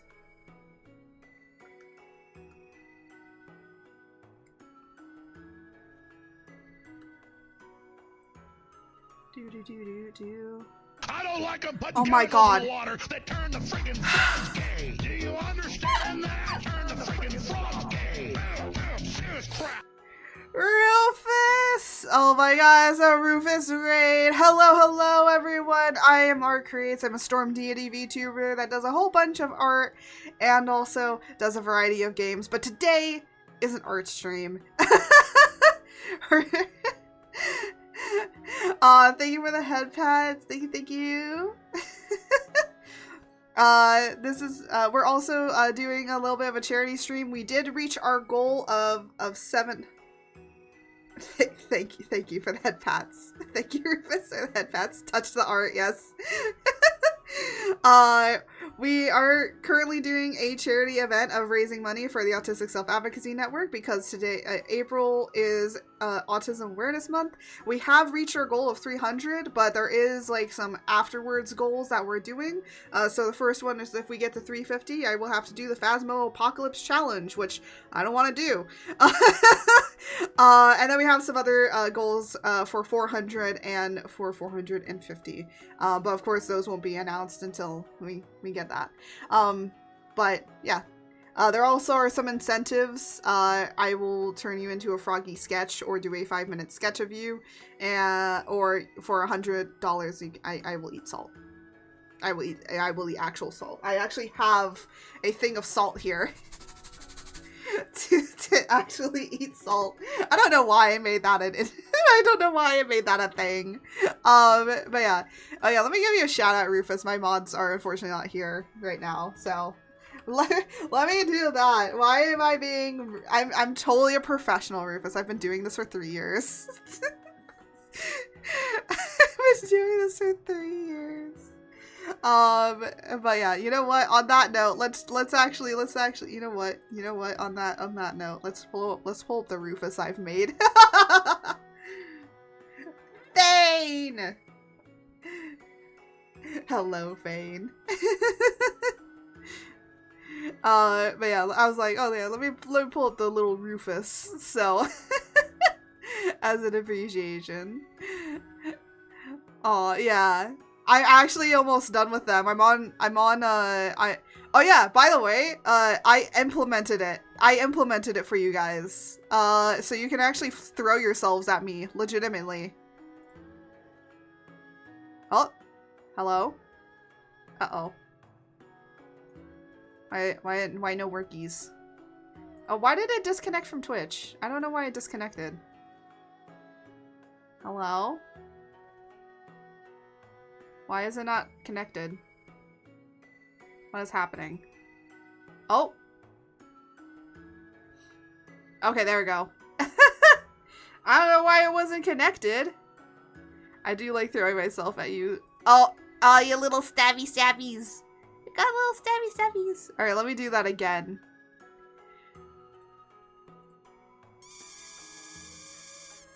Oh, you can't see it, but it throws you at me. Yeah, you can see the little Fane and you can see the Fane and the Rufus and the Glacy in there.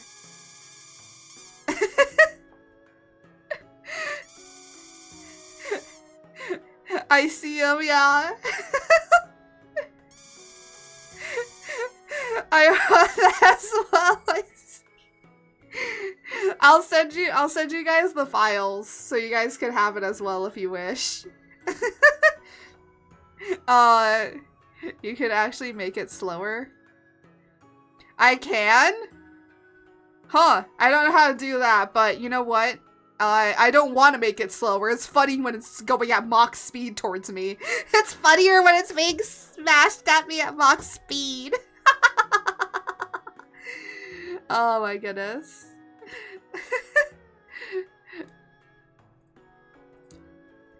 But yeah, we're just finishing up with Gloria here, and then we'll have them all done.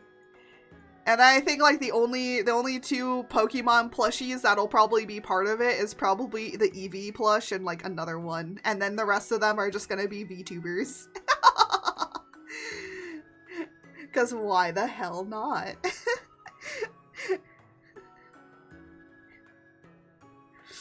Yeah, I was like thinking, should I implement it like right now, like after I'm done with them all? But then I was like thinking about it, I'm like, nah, I'll probably do it after stream. So you guys don't have to deal with that. I will lurk now. I am sleepy. Yes, go and sleepy sleeps if you need to. Thank you so much for the raid, Rufus. It was great. I was gonna say I love you.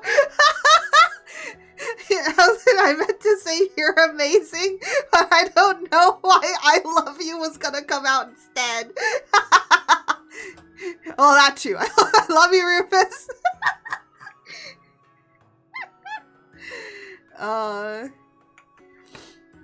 My whole Final Fantasy was great.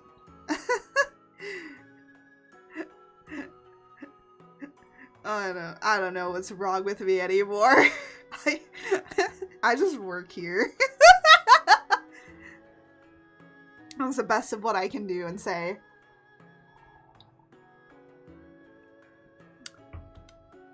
Working here is just how it is. Anyways. Oh, there's actually one more part on this. Oh, there you go. Alright, there we go. Alright, Gloria's done. Alright, so I already did Fane. I did Glacy. Okay, so we're gonna export all of these out as PNGs. Yeah. Woof. Oh, I Mother, probably need. Jose is at the doctor. Unfortunately, we have to put him down. No! We can't put him down. I need him. Well, I only need part of him, so just don't put that part down.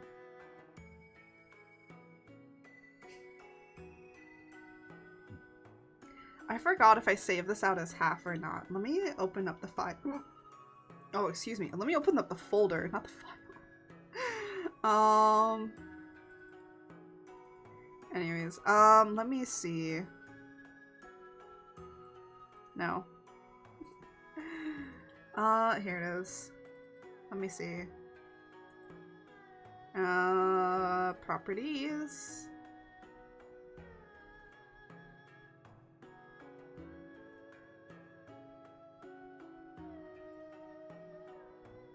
Well, what I need to do is actually open this up. I need to open it up and look at the dimensions. So, just as a test. Aha, it is half. Okay, I just want to check. I just wanted to check really quickly before I export these out. Export JPEG.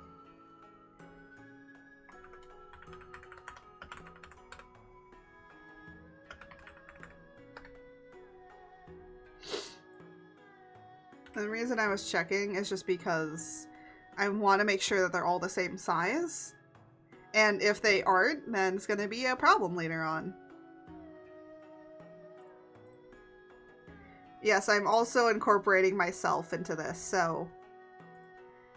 Oh, no, that's not what I want. I want export. There we go.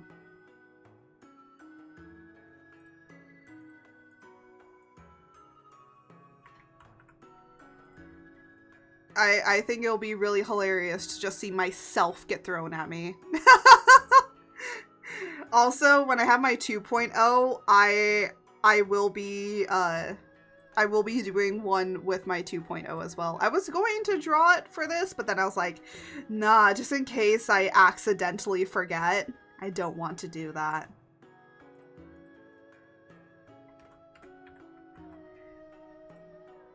Alright, we got center. Alright. Should I just implement them now? They're not that difficult to implement, actually. Because all I gotta do is just drag them in.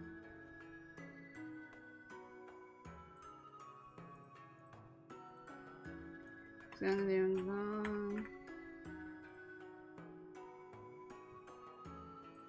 you go. And then we could test it and then see what happens. And then last but not least, Gloria. Oh, I think I clicked on the wrong thing. There we go. I need to remember I have to click on that particular.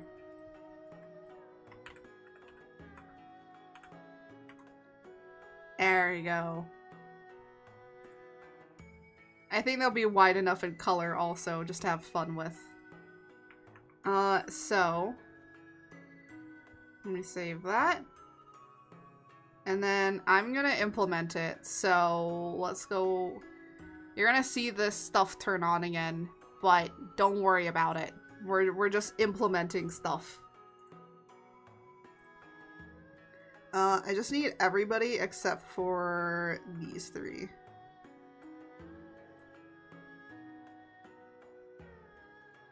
It'll take a second, and stuff may or may not break.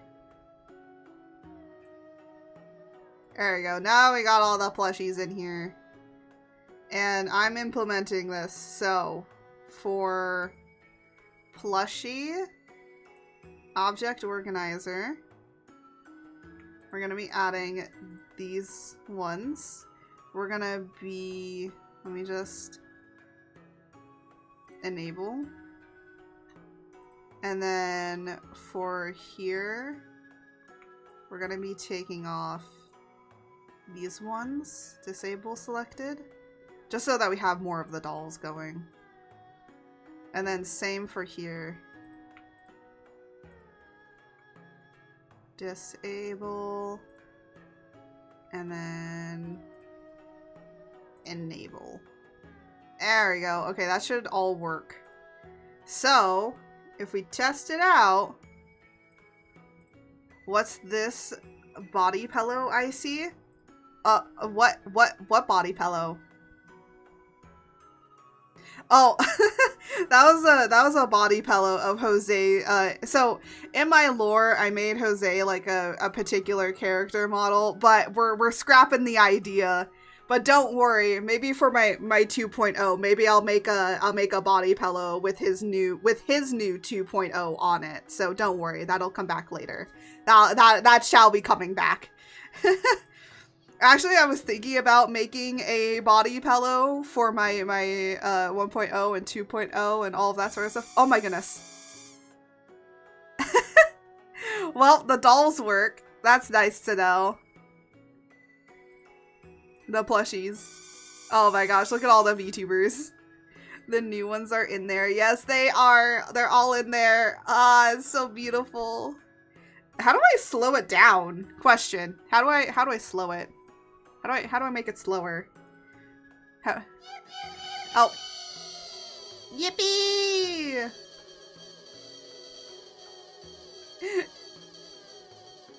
Oh my goodness. Yeah, it's a mega yippee too.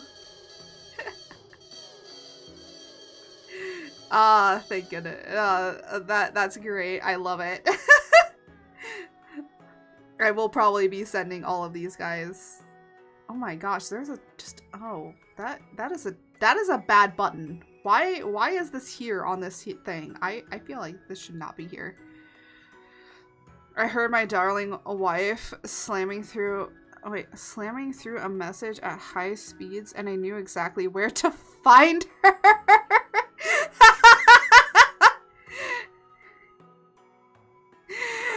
Anyways, we're done with the VTuber dolls, which is great. I'm just gonna now be kind of working on this other art piece that I have.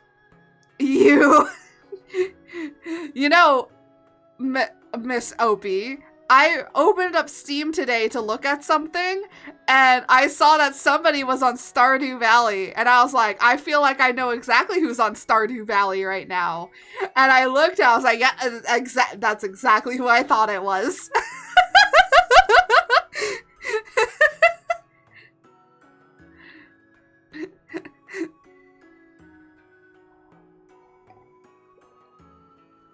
I can't stop playing. Yeah, actually I think I'm doing Stardew on Friday. And then on Saturday I'm doing my VTuber appreciations.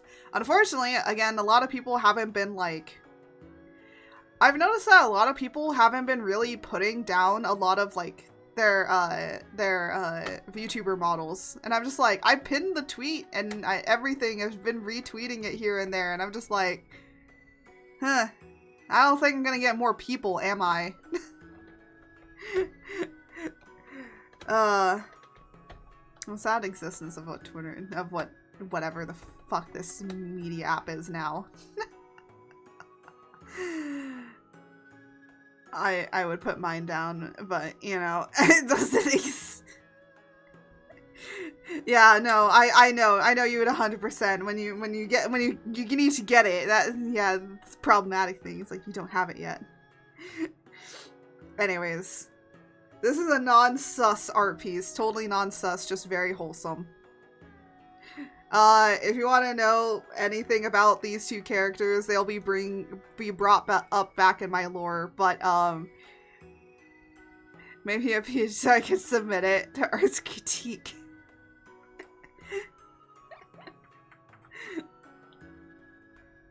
Oh, this is the wrong color.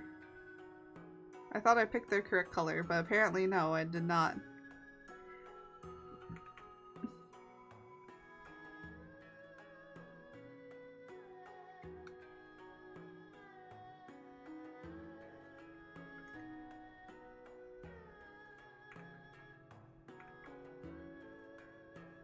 But anyways. Oh, what the?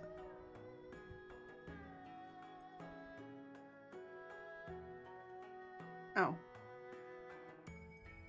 For a minute I was like, wait a minute, why is it getting... You technically have one. You just don't use it. Oh my goodness. It's like, well, actually, actually.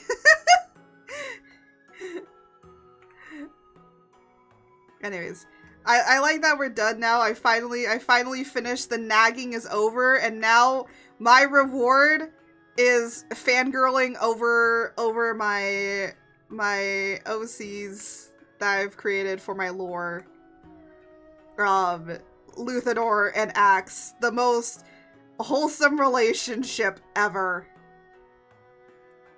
And the reason that I say that their relationship is just wholesome is because they have a very supporting relationship. Luthador deals a lot with the problems of his past, and Axe is just there going, look, you want to talk about it? We can talk about it. If you don't want to talk about it, we don't have to talk about shit. We can just enjoy the night with each other, or like, well, not enjoy the night with each other, but like just like cuddle or just be all soft and cozy, and it makes me go, ah. Because their relationship is very, very wholesome. It's just a good all around, just we be out here and we just do the things we want. Oh, I also forgot that his entire outfit does not go that way. That is not correct. It's like, that is not correct. With how his coloring is, I almost forgot how his color was. But yeah. So now we're just gonna do... I'm gonna be honest, ever since I really started making these two, I've been fangirling over them nonstop because of just how adorable their freaking relationship is. And yeah. And because it's my story, I can make everybody gay if I want to.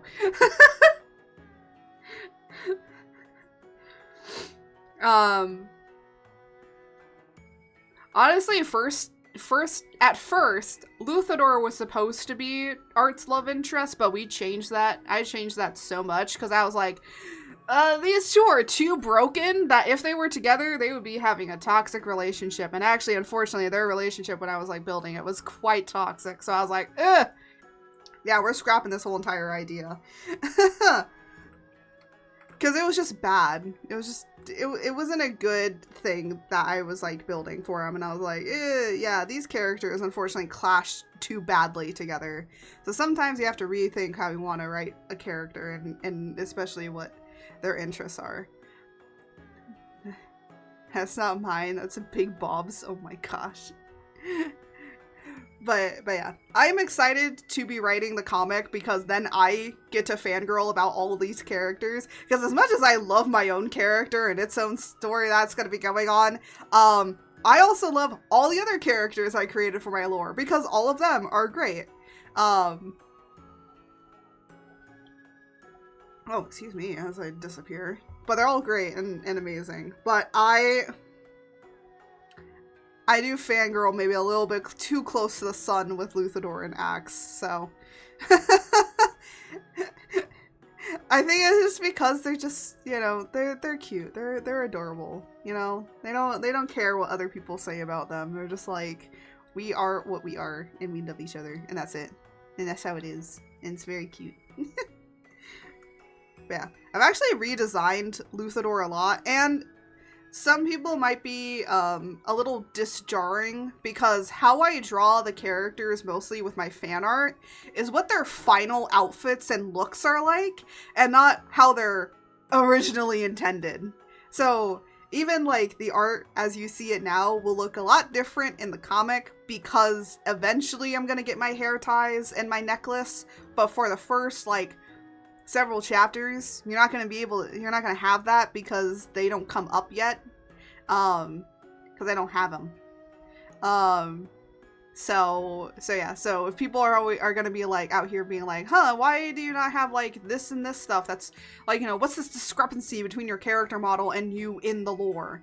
And it's just because that stuff comes up in the lore of what it's leading to. So yeah, Luthador and Axe also have the similar situation of that. Like, how I draw them isn't how they're going to first look in the comic. So it's like they eventually get to their final look of how it is. But yeah.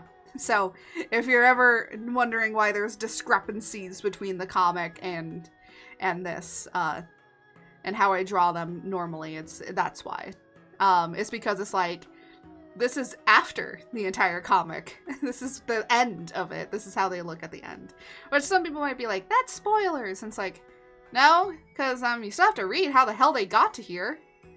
And if anything, it would encourage you to go and read it, because it's like, oh, these two look so great and adorable. I wonder how they got to this end.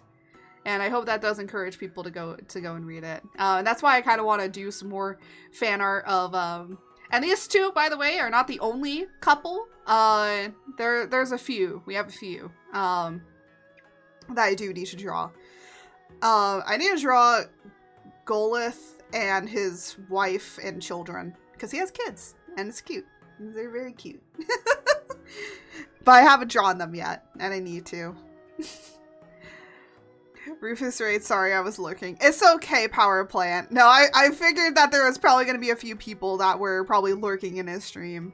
I finished all the VTuber dolls, so now with the plushie attack, has all of the VTubers.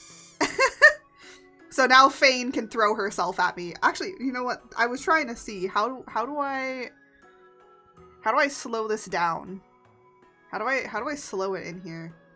Oh, speed. Oh, yes, Daddy. Who? Oh, yes, daddied me. We're gonna make it.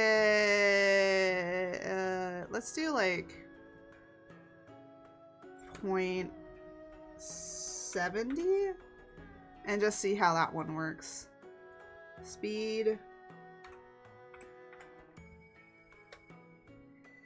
I hope that slows it down a little bit. Oh my gosh. So let me see. Plushie attack. It's still pretty fast. I can slow it down maybe a bit more. Maybe 0.5. Maybe just half it. Let me just half it. And then this one. There we go. I don't know why I put 0.70 when I could have just put 0.5. I'm like testing this out basically. Okay, perfect. I think that that's perfect. Cause then you can clearly see all of the people being thrown at me. Let's do a mega plushie attack. Oh my goodness. I like how it looks like it's actually coming from behind the pictures over here. Oh my gosh. Perfect. I love it. But anyways, I hope with more fan art that I draw of all of the OCs and from the lore and comic and all of that sort of stuff, we can have, you know, more people might be interested in going and taking a look. More people might be having fun into actually getting to know a little bit about the characters. Because what I'm gonna do is something that I saw Center doing, which is kind of like putting like a little blurb above it. And I thought that was cool and interesting to put like a small little phrase or like a phrase or something. Because then it's like kind of tells you a little bit about the characters or the character. And so like when I first showed off these two, I was just like, you know, history may say that they're friends, but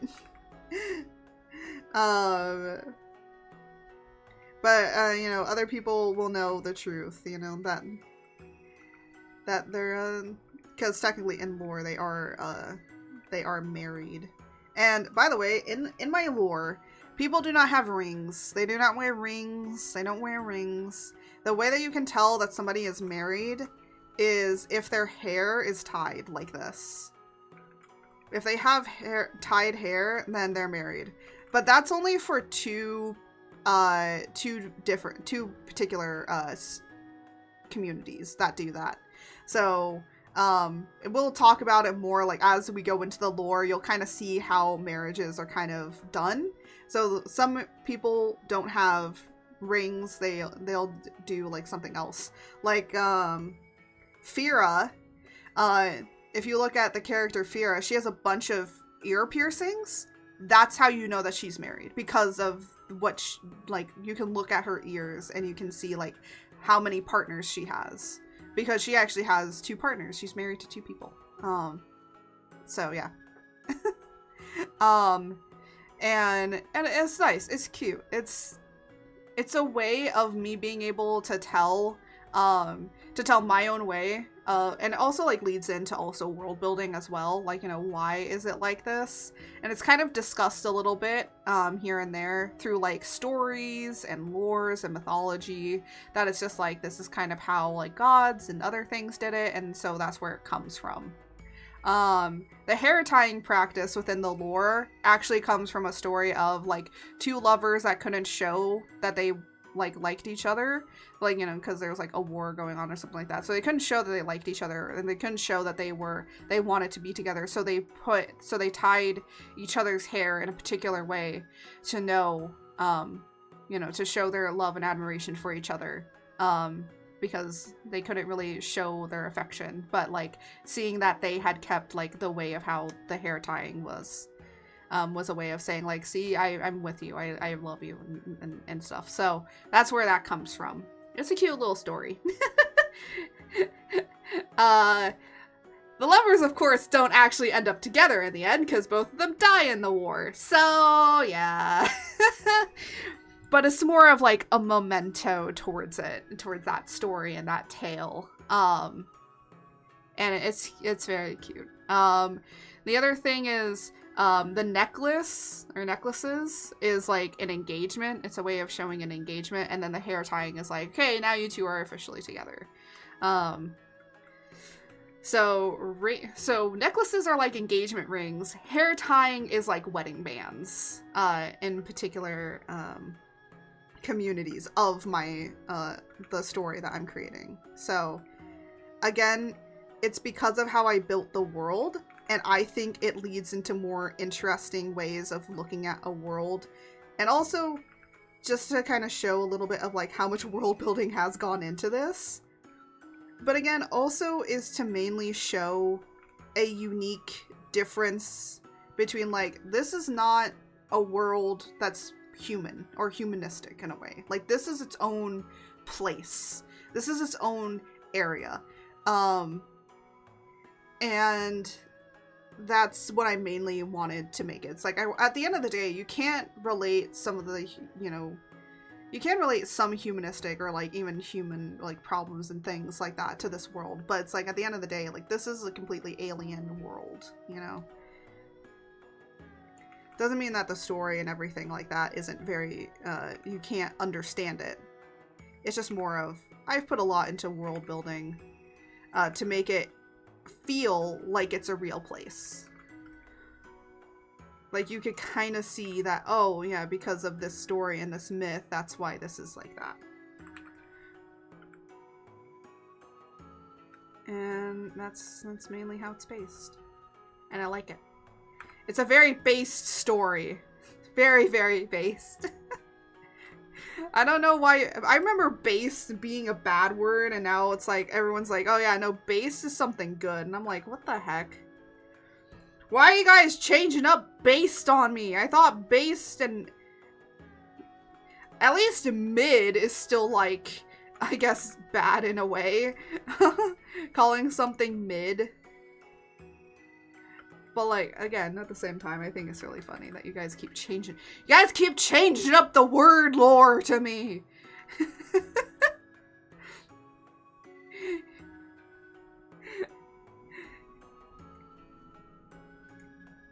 I'm gonna do it like this. No, I need this below this. Yeah. Actually, I might show you guys early Luthador compared to now Luthador.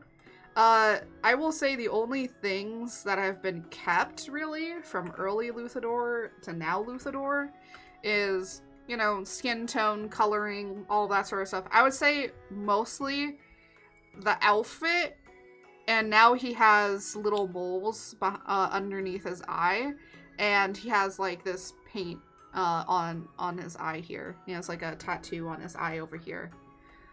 So he has like a tattoo on his eye over here, and then he has these moles. And that's like the only really new thing that kind of got added. And also, I changed his wings. So these are wings. These are not fabric. I know I draw them like they're fabric. They are supposed to be wings. I'm just really bad at drawing them.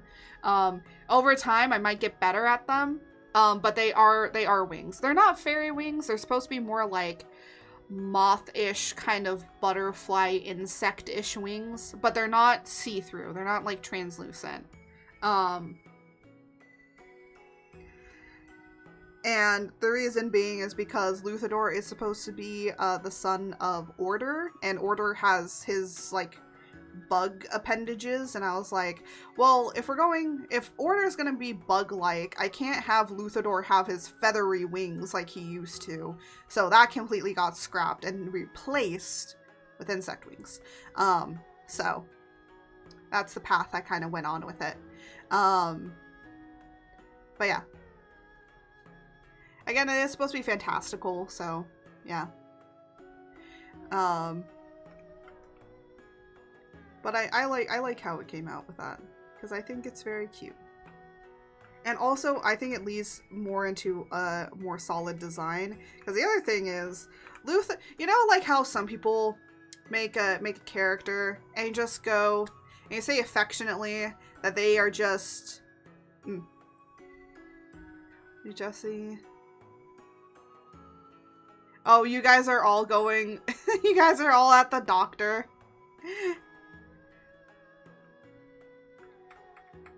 Yeah, he said that his hand has been hurting. I think he has some problems.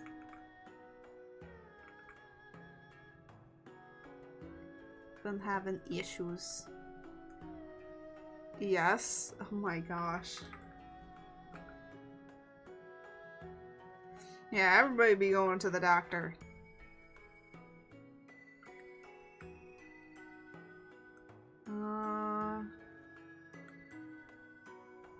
Okay, yeah, that's that. Oh yeah, I almost forgot that he has skin over here.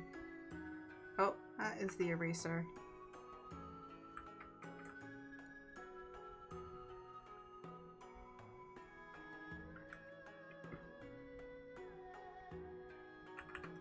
Well, you know, you guys got that rain and everything. You know, we got rain over here. And it was a lot of rain and cold and everything, so that can make you sick. And then there's also just like a few other things here and there. But anyways, you know what? I might import. Here, let me see if I can find an original design of Luthador. It's probably somewhere in the archives over here. I've like archived like a lot of stuff.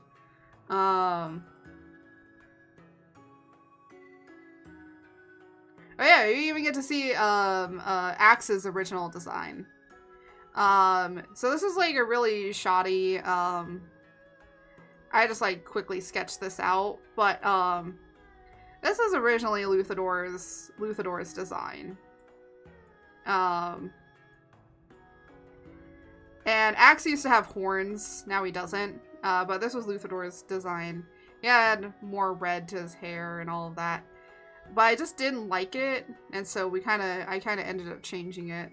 And then let me see if I can import another. Oh. Okay, let me see over here.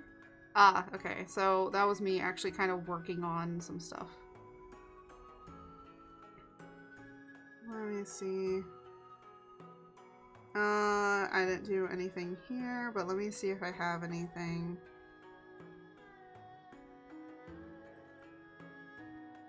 I'm like trying to find something.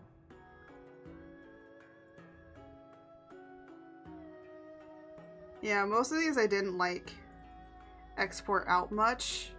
So, oh, here's like a final image one that I made like a while back. For a lore story that I had, but now we're changing it up. But here you can see like Axe and Luthador a lot more in this. Yeah, I changed up a lot of his. Look at my old art style. Look at this was. Can you imagine that this was literally a year ago? And like, look at what I'm making now, right? Yeah, you can also see a few of the other characters, as well. This character got retconned. I cut them out of my lore. This is a different person now. But yeah. This was supposed to be Jose, but we're changing his complete character up, so his entire design got scrapped. I made him to just be like, you know, just whatever. But yeah, so Luthador and Axe, like, I would say most of the design has kept somewhat with the colors and everything. But yeah. But Luthador was always meant to be a little fruity, a little very, very fruity.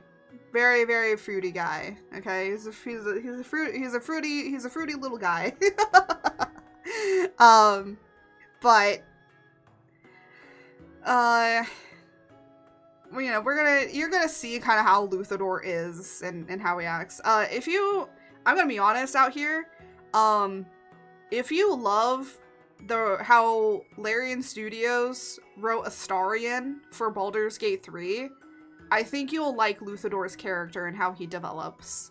He is more like unascended Astarion. The best way I can kind of say it is like he's like unascended Astarion, like with how his character goes. And again, I will say this much. I'm saying that there is a similarity of character development. They are not exactly the same character. They both deal with very traumatic things that have happened in their past.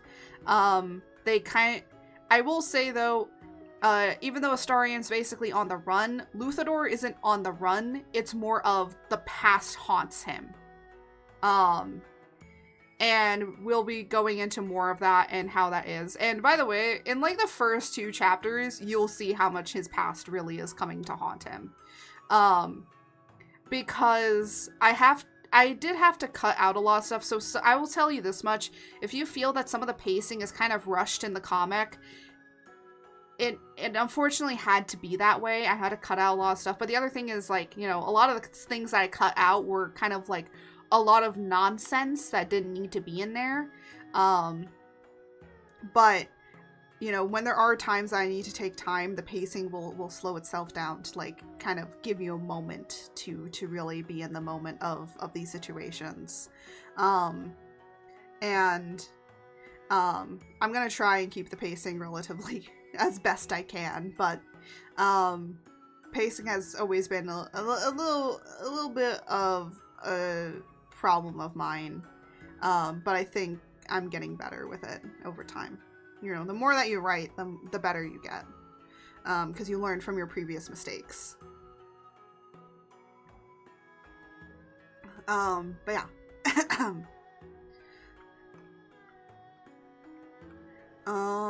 So there's that. Here, I'm gonna take both of these and there you go. We don't need those. Don't need them in here. Alright. And then need up here. But yeah. But I honestly was always thinking about redesigning Luthador. Laura and I decided to hop into Monster Hunter World and hunt my best friend Basil. We accidentally killed him. No! Not the Basil! No! How dare you? Yeah, I did see someone hopping into Steam. I didn't see what they were playing, but I don't know why, but I knew it was Lore. I think it's just because I've become used to their profile picture at this point that I'm just like, yeah, that's Lore.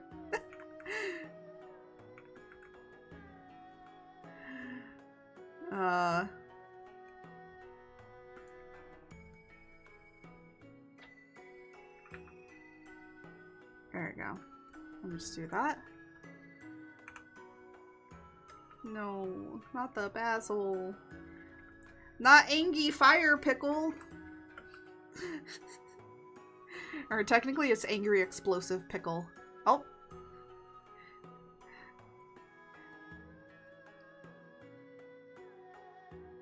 How can you ever possibly become used to my hideous and rotating array of complicated deranged usernames profile pictures?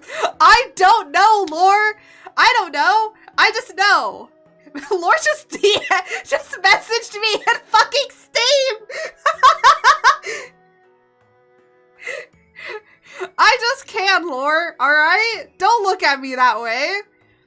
No. I don't know. It's because I just know.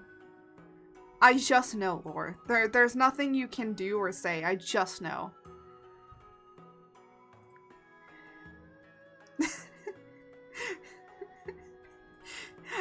Well, because you're like one of the only people that I know that pops up on Steam a lot for some reason. And the other thing is, everybody else keeps their profile picture and name consistent. You're the only one that constantly changes it. So I know that it's you because everybody else is consistent.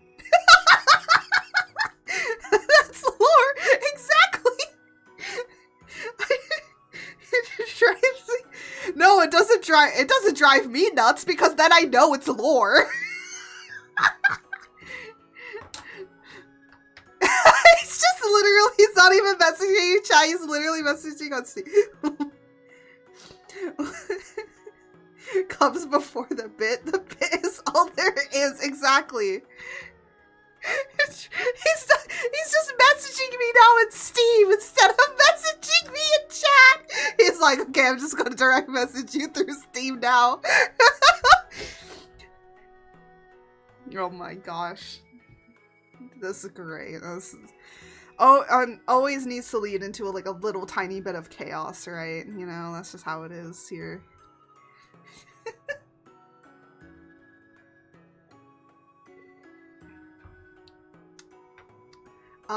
But yeah, I'm gonna continue drawing my, I know that this sounds really bad, but this is just how I describe them. I affectionately call this couple my gay boys that I love and cherish and must be protected at all costs, and I will fight anybody that wants to tear them apart. I'm gonna be honest, if I see people drawing like certain ships of characters with other people and I'm like, I'll be like, no! Especially if it's like, these two are married to each other, why are you shipping them with other people? These two are canonically married to each other, why? You missed the entire point of everything I wrote about them! Let them have their relationship! Lythador has gone through 6,000 years of torment! Let him enjoy his husband! You guys will understand in the lore about the 6,000 years of torment, okay? As you can see, I advocate so much for these two. Actually, I needed Jose's opinion on a sussy art pick, and I was like, Jose, is this accurate? And he was like, are we gonna do that later? And I'm like, okay, yeah, that's besides the point. Is this accurate? He was like, yes. And I was like, that's all I needed. And maybe. And then I left it at that.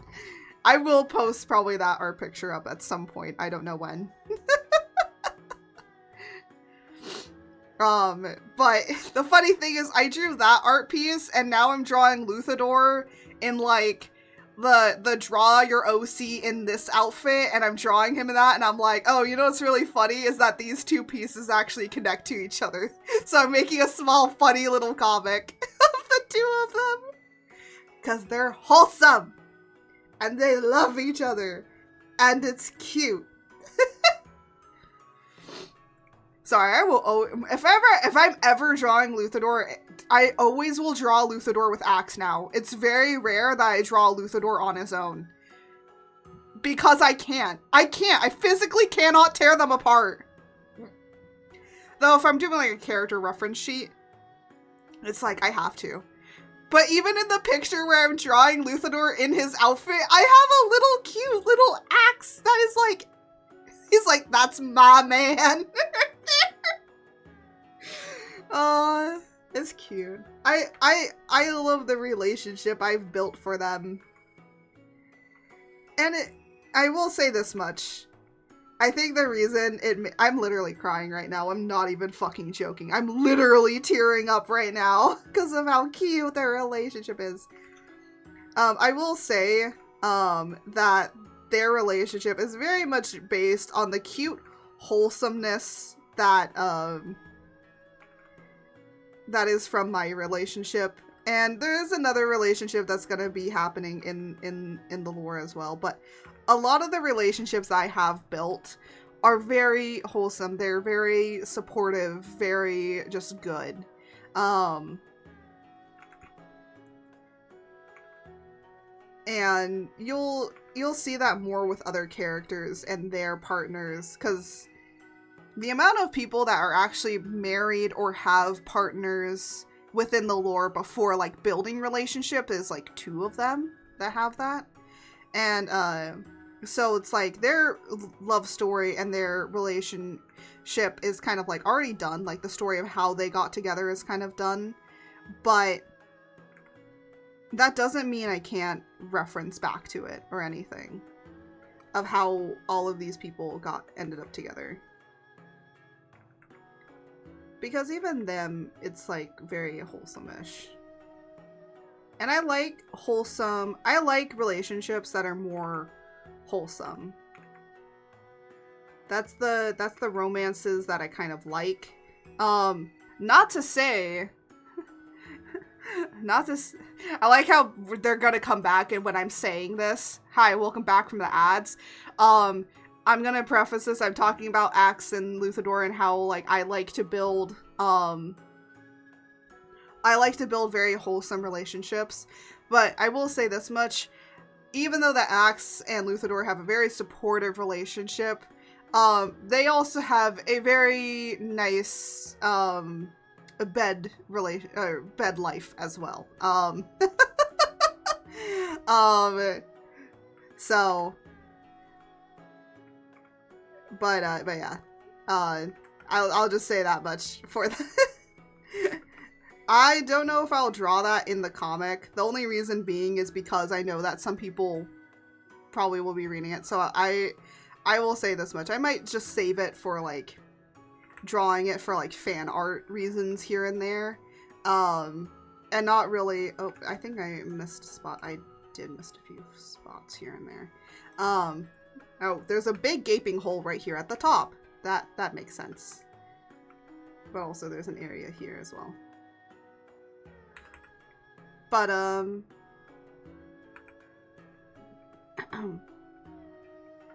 but yeah.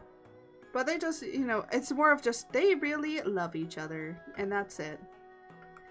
And they have very, you know, they have varying ways of how they show it to each other. Whether through nice bed stuff or through just being around each other. It's, again, very, very wholesome. I will say I may work more on this art piece next time if I don't finish it today. And if I do finish it, or if I do finish it like offline, then probably next week I will be drawing some sketches of, or like drawing some other art of just, you know, because I kind of want to go back into kind of doing more of the lore comic stuff, but more of drawing the characters from the lore comic again, and kind of just like refining them a little bit more, but for the most part actually going into maybe the side characters and drawing them out a little bit more. So again, it depends on what I want to draw, but I'm thinking I'm going more into my OCs and all of that sort of stuff and kind of just drawing what I want. Again, because I've been really getting back into doing a lot more drawings now, so and that's kind of what I want to do. But I will say, will I maybe shove Luthador art and fan art down your throat a little bit? Yes. I'm going to 100% force these two down your throat a little bit because they are very wholesome and I love them. But one couple that I've been thinking about drawing as well is Fira with her two partners. But I want to draw them. I also have an art piece I haven't finished, which is which is to show the height difference between Art and literally the two other ladies that we have in the main cast. And just to really also show you just how short Art is compared to everybody else. Because Art is tiny. Art is 5'7". Everybody else is minimum 6 feet. Okay? Because I just made it that everybody is like really tall. So technically Art is a very short character. And I find it just hilarious that Art is short. But also the reason being is because a lot of people do undermine her as a character. She's supposed to be, you know, a person, people, you know, undermine them because it's like, oh, you're just small, you're just a cute little thing, you can't do anything, right, kind of situation. And then Art just like comes out of nowhere and just like knocks them all off on their ass. So yeah, that's kind of how Art's character is. It's like, you talking beef, you wanna talk beef, and I'll beat you up. Yeah. But also does lead to some funny, interesting character interactions between when Art and Luthador first meet, because Luthador is a very flirtatious character. That's why I said if you really like how Luthador, or how Astarian's writing is in Baldur's Gate 3, and you all know how he kind of is very flirtatious, you kind of end up with a similar-ish situation, but I would say that Luthador is probably even a little bit more so flirtatious. When I was actually even making Luthador and I showed him off to like a friend, they were like, I hate this character, but I also somehow love him, and I hate him at the same time. And I'm like, good, that's how you should feel. Because he's a character, that's kind of how I first make him, is like, he is a character you really don't like at first. You kind of just don't like his energy, but then you start to get to know him a little bit, and you're like, oh, it's traumatized. As Jose's doctor, I prescribe him with extra pegging. Sorry, wrong patient. I prescribe him extra kisses and cuddles. I mean, Jose, we could do both. I do have the power to draw that, you know. I have the power at my fingertips to do it. You saw the other art piece I showed you earlier. I have the ability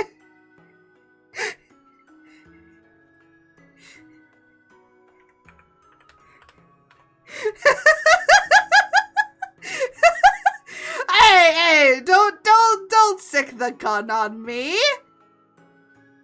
It's just what it is what it is. It is what it is.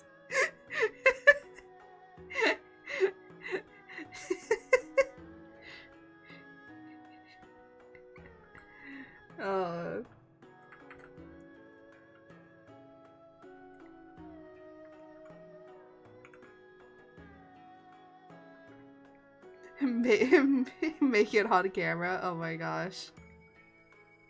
No, I would be banned. I would be banned from Twitch with that. I would immediately be banned if I drew that on Twitch. Well, Jose, when we finalize your character design, okay? I will draw you with all the kisses and cuddles you could ever want from me, okay? But I'll also give it to you IRL. With all the kisses and cuddles you want. Because that's wholesomeness approved. Ooh. Oh, did I accidentally draw? Ah, well, you know what? The good thing is that this is easy to separate.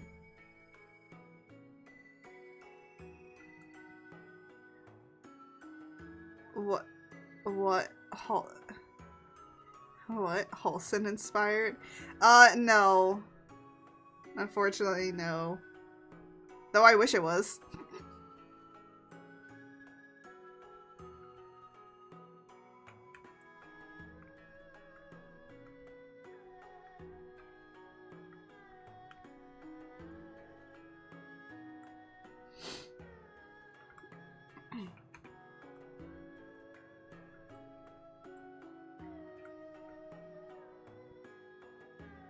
BRB doctor is here. Okay, bye-bye. Take good care of yourself. You better let me know what the doctor says. You making me worry out here.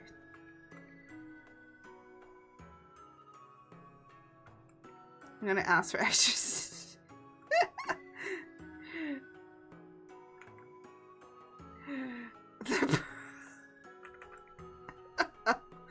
Oh my gosh, you guys. I'm probably gonna need to turn this off really quickly because I can't see the...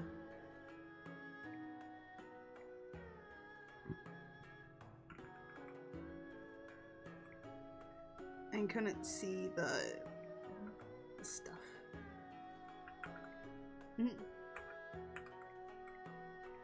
There we go.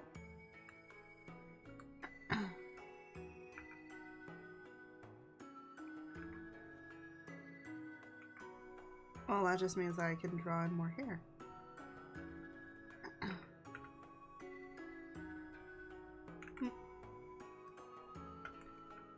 Boop-a-doo.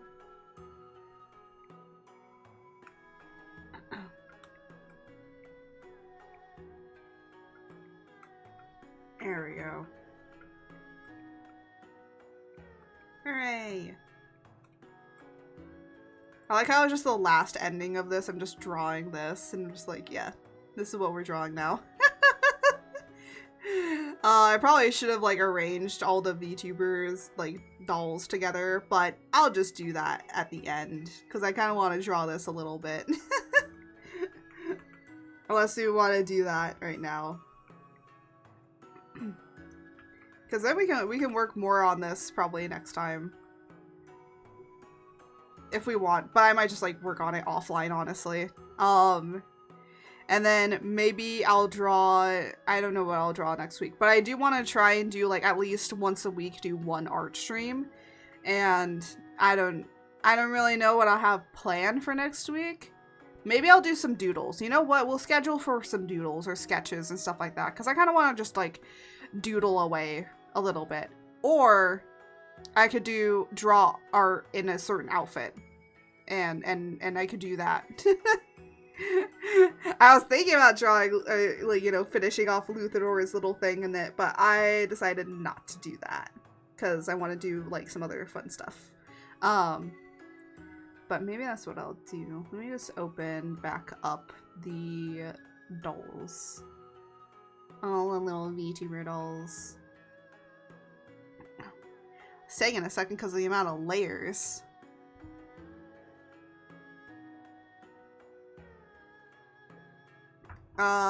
But let me just open this up and let's open up a new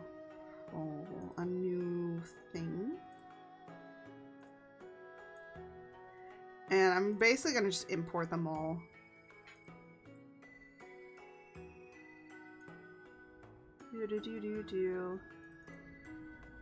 No.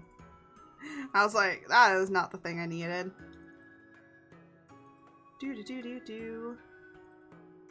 All the VTuber dolls. 1, 2, 3, 4, 5, 6, 7, 8. We have 8 of these little guys.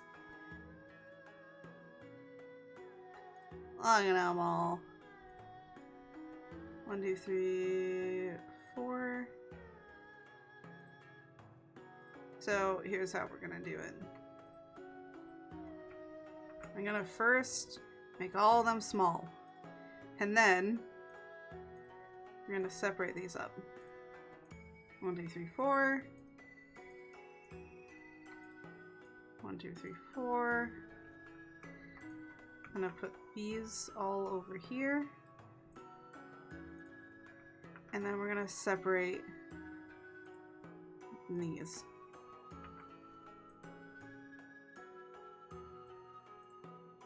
And we're gonna take these, make them somewhat bigger.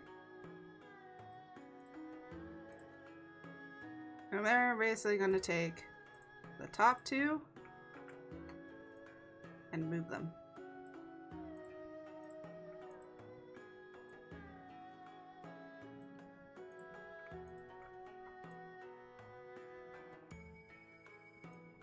There we go. Oh, look at them all.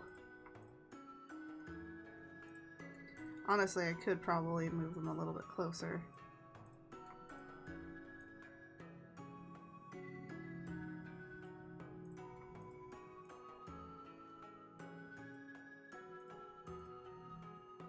There we go.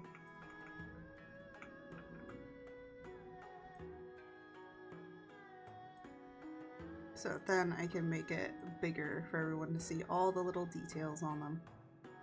And also so I can put the names here of everybody.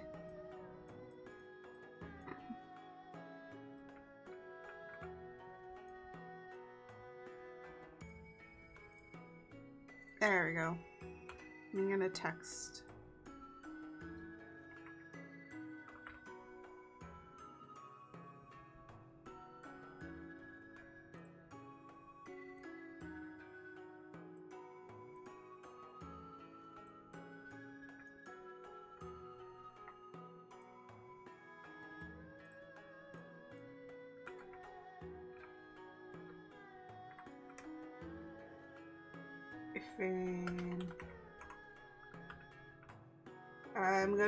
I'm just gonna do your guys' names that I remember.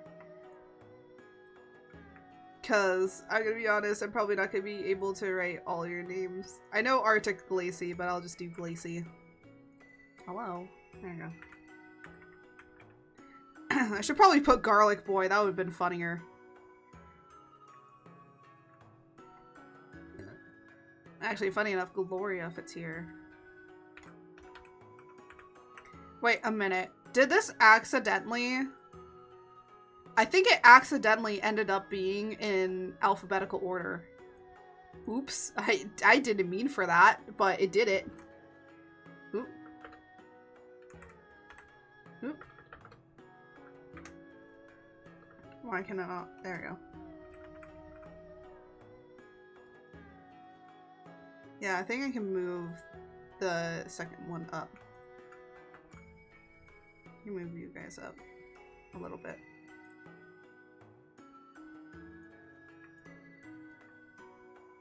And then we have Rufus.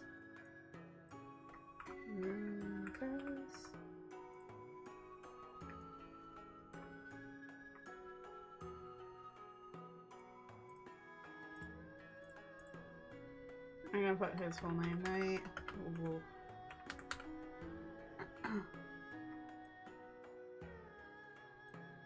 And then...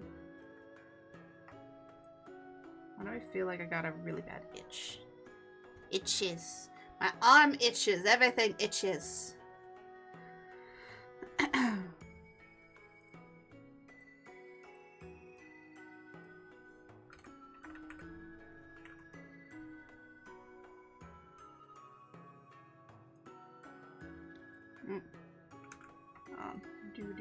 Do.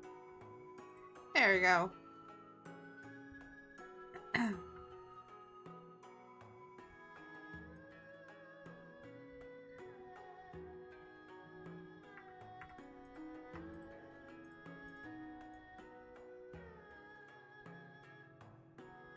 See, it's hard because Glacey's little tail here is difficult. But that is everyone. I will tag everybody. I might tag them all below, and then I'll just put them in their art tags, right? Because I don't want to like put it in the post, so I'll just put it probably below so everyone can get it. And if they want it or if they ask for it, I will send them their piece. But it's kind of easier to display them all like this, because then you can see it all together and how adorable they all are. They look great. I love how they came out. It's so adorable. So let me just put full dolls. I'm just saying that these are the dolls for April. And then, like, you know, as time progresses, if people redeem stuff, then I'll be able to make your guys' little dolls as well. And I think we're gonna be actually ending stream now. I just wanted to draw a little bit of Luthador to kind of prepare you guys that you are gonna get spammed with a lot of things of these guys together, probably, for a bit. Because I've really been getting back into drawing them. And so you're probably gonna see more comic where are the characters from the comic, even though that the comic isn't available for you guys to read, but to build up some hype to get you guys excited for these characters to finally actually get a voice and interact with each other as well. And might have some fun interaction memes of them as well, so be looking out for those. So without any further ado, I should probably do this. And let's move over to here. Let me just, oh, that wasn't the right button. I need to get myself a stream deck just to push on it so I know where to move my model and stuff. And also to change scenes on OBS. It'd actually be nice if I could do the scene changes, like tie the scene changes to my model movement, like so that when it changes the scene, then changes my model's position, because that would be so much easier. And then also have an action button just for me moving my model if I need to. I think that would work, but you know, that's in the future for stuff.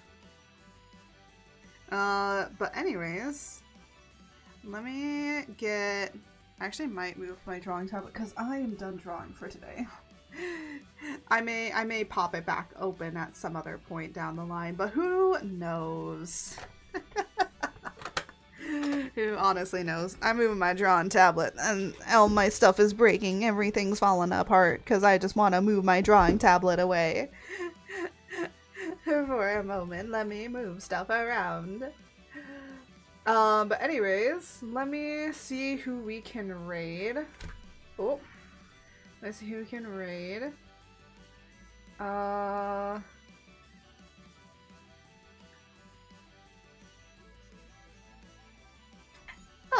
okay. Someone's actually gonna be doing some art of drawing Pokemon from memory.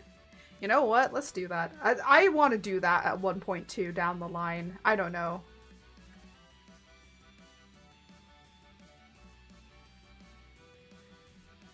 You know what? Let's actually raid them. I also haven't really rated this person, and I haven't been in this person's streams in like forever, but every once in a while I'll pop in. I think they're drawing Mewtwo.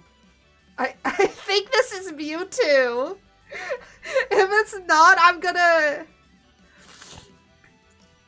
Oh, it is Mewtwo. Okay, so I know who we're rating. Okay, good. Are they on this list? No, they are not on like the top 5. Of course they're not. Let me do. There we go. Let me get the raid going as well for the raid message. Raid. Why is it that now my computer is being weird? Is OBS being weird? Is it just me? Why did that not work? Oh my gosh, is Streamlabs down too? It feels like everything's down with Twitch. What, does Twitch have maintenance on Wednesdays or something?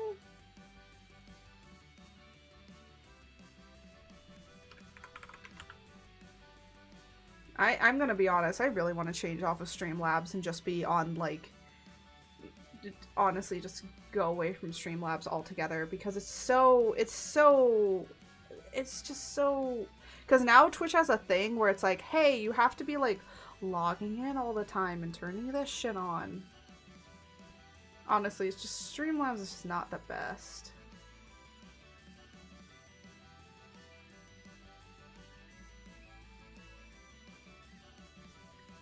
Anyways, oh my gosh, I'm so itchy for some reason. I think it's because of the winds and everything, but let me see.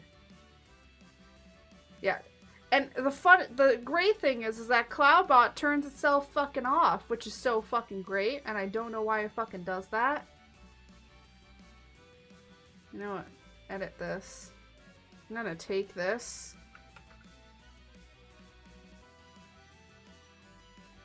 I'm gonna put it onto here.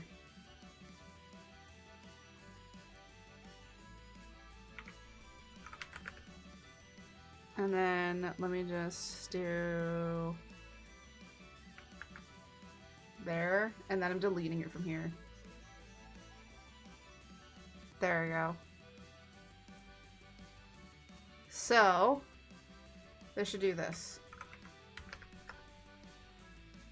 Perfect. Jesus. Like, I shouldn't have to do it like this, but apparently just, yeah. No. I just added it to BiguBot because, honestly, at this point, it's just like, I don't want to deal with Streamlabs. What else is on here?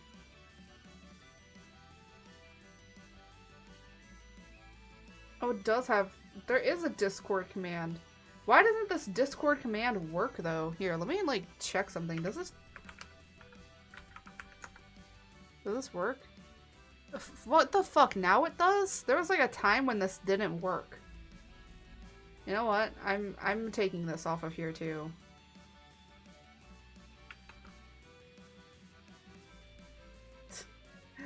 I'm putting this... I know we're doing a lot of things, and I should probably get the raid started, but we're fixing stuff on here.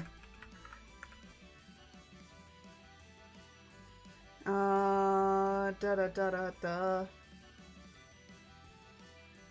on. I'm trying to remember. What is this? Oh, here we go. Now they have permissions. Alright, cool. Now they have a permission window. Let me see. Text. There we go.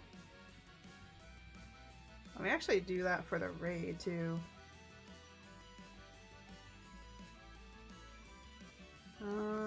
Jesus Christ. Where'd I put it?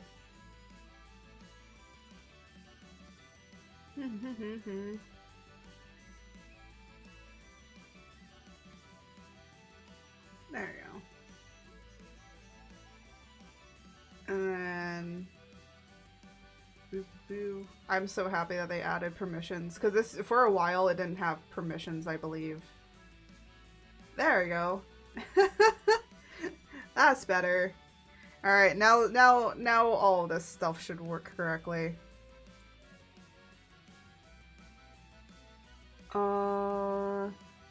Oh my gosh. We could just take all of this from here and like never use Streamlabs again. Perfect. Anyways, let's get the raid message going. Actually, the funny thing is, I wonder if now, because it's using my stuff, I wonder if I can put like my emotes and stuff in here. Maybe I'll do like a sub one or something. I don't know. Because the thing is, the one problem that I do dislike with some people putting in like emotes with their raid message is then not everybody can use it because you have to be subbed in order to use that emote. So that's why I don't do it. But anyways, let's get the raid started here. But yeah, I'm glad that we got the VTuber dolls done. They're finished now. So yeah. On Saturday, I'm gonna be doing a VTuber design appreciation. So we're gonna have some fun with that. And on Friday, I am going to be I'm just like I'm trying to do the plushie. There we go. Oh, there's all the plushies. There they are. But we're having fun with all the plushies, and now I have all the dolls that I can to be thrown at me. And if you want to be turned into a doll that gets thrown at me, it'll be for 25,000. And then I will draw you, and you will be added to the plushie attack and the mega plushie attack, so that then you yourself can see a little cute doll of you getting thrown at me on stream. So you could literally throw yourselves at me. But without any further ado, I will be continuing the all month long charity stream. Again, thank you guys so much for reaching 300. We're now trying to reach further. Let's hope that we can get further than that. And as I always say, may the winds guide you. Until next time. Goodbye, everybody.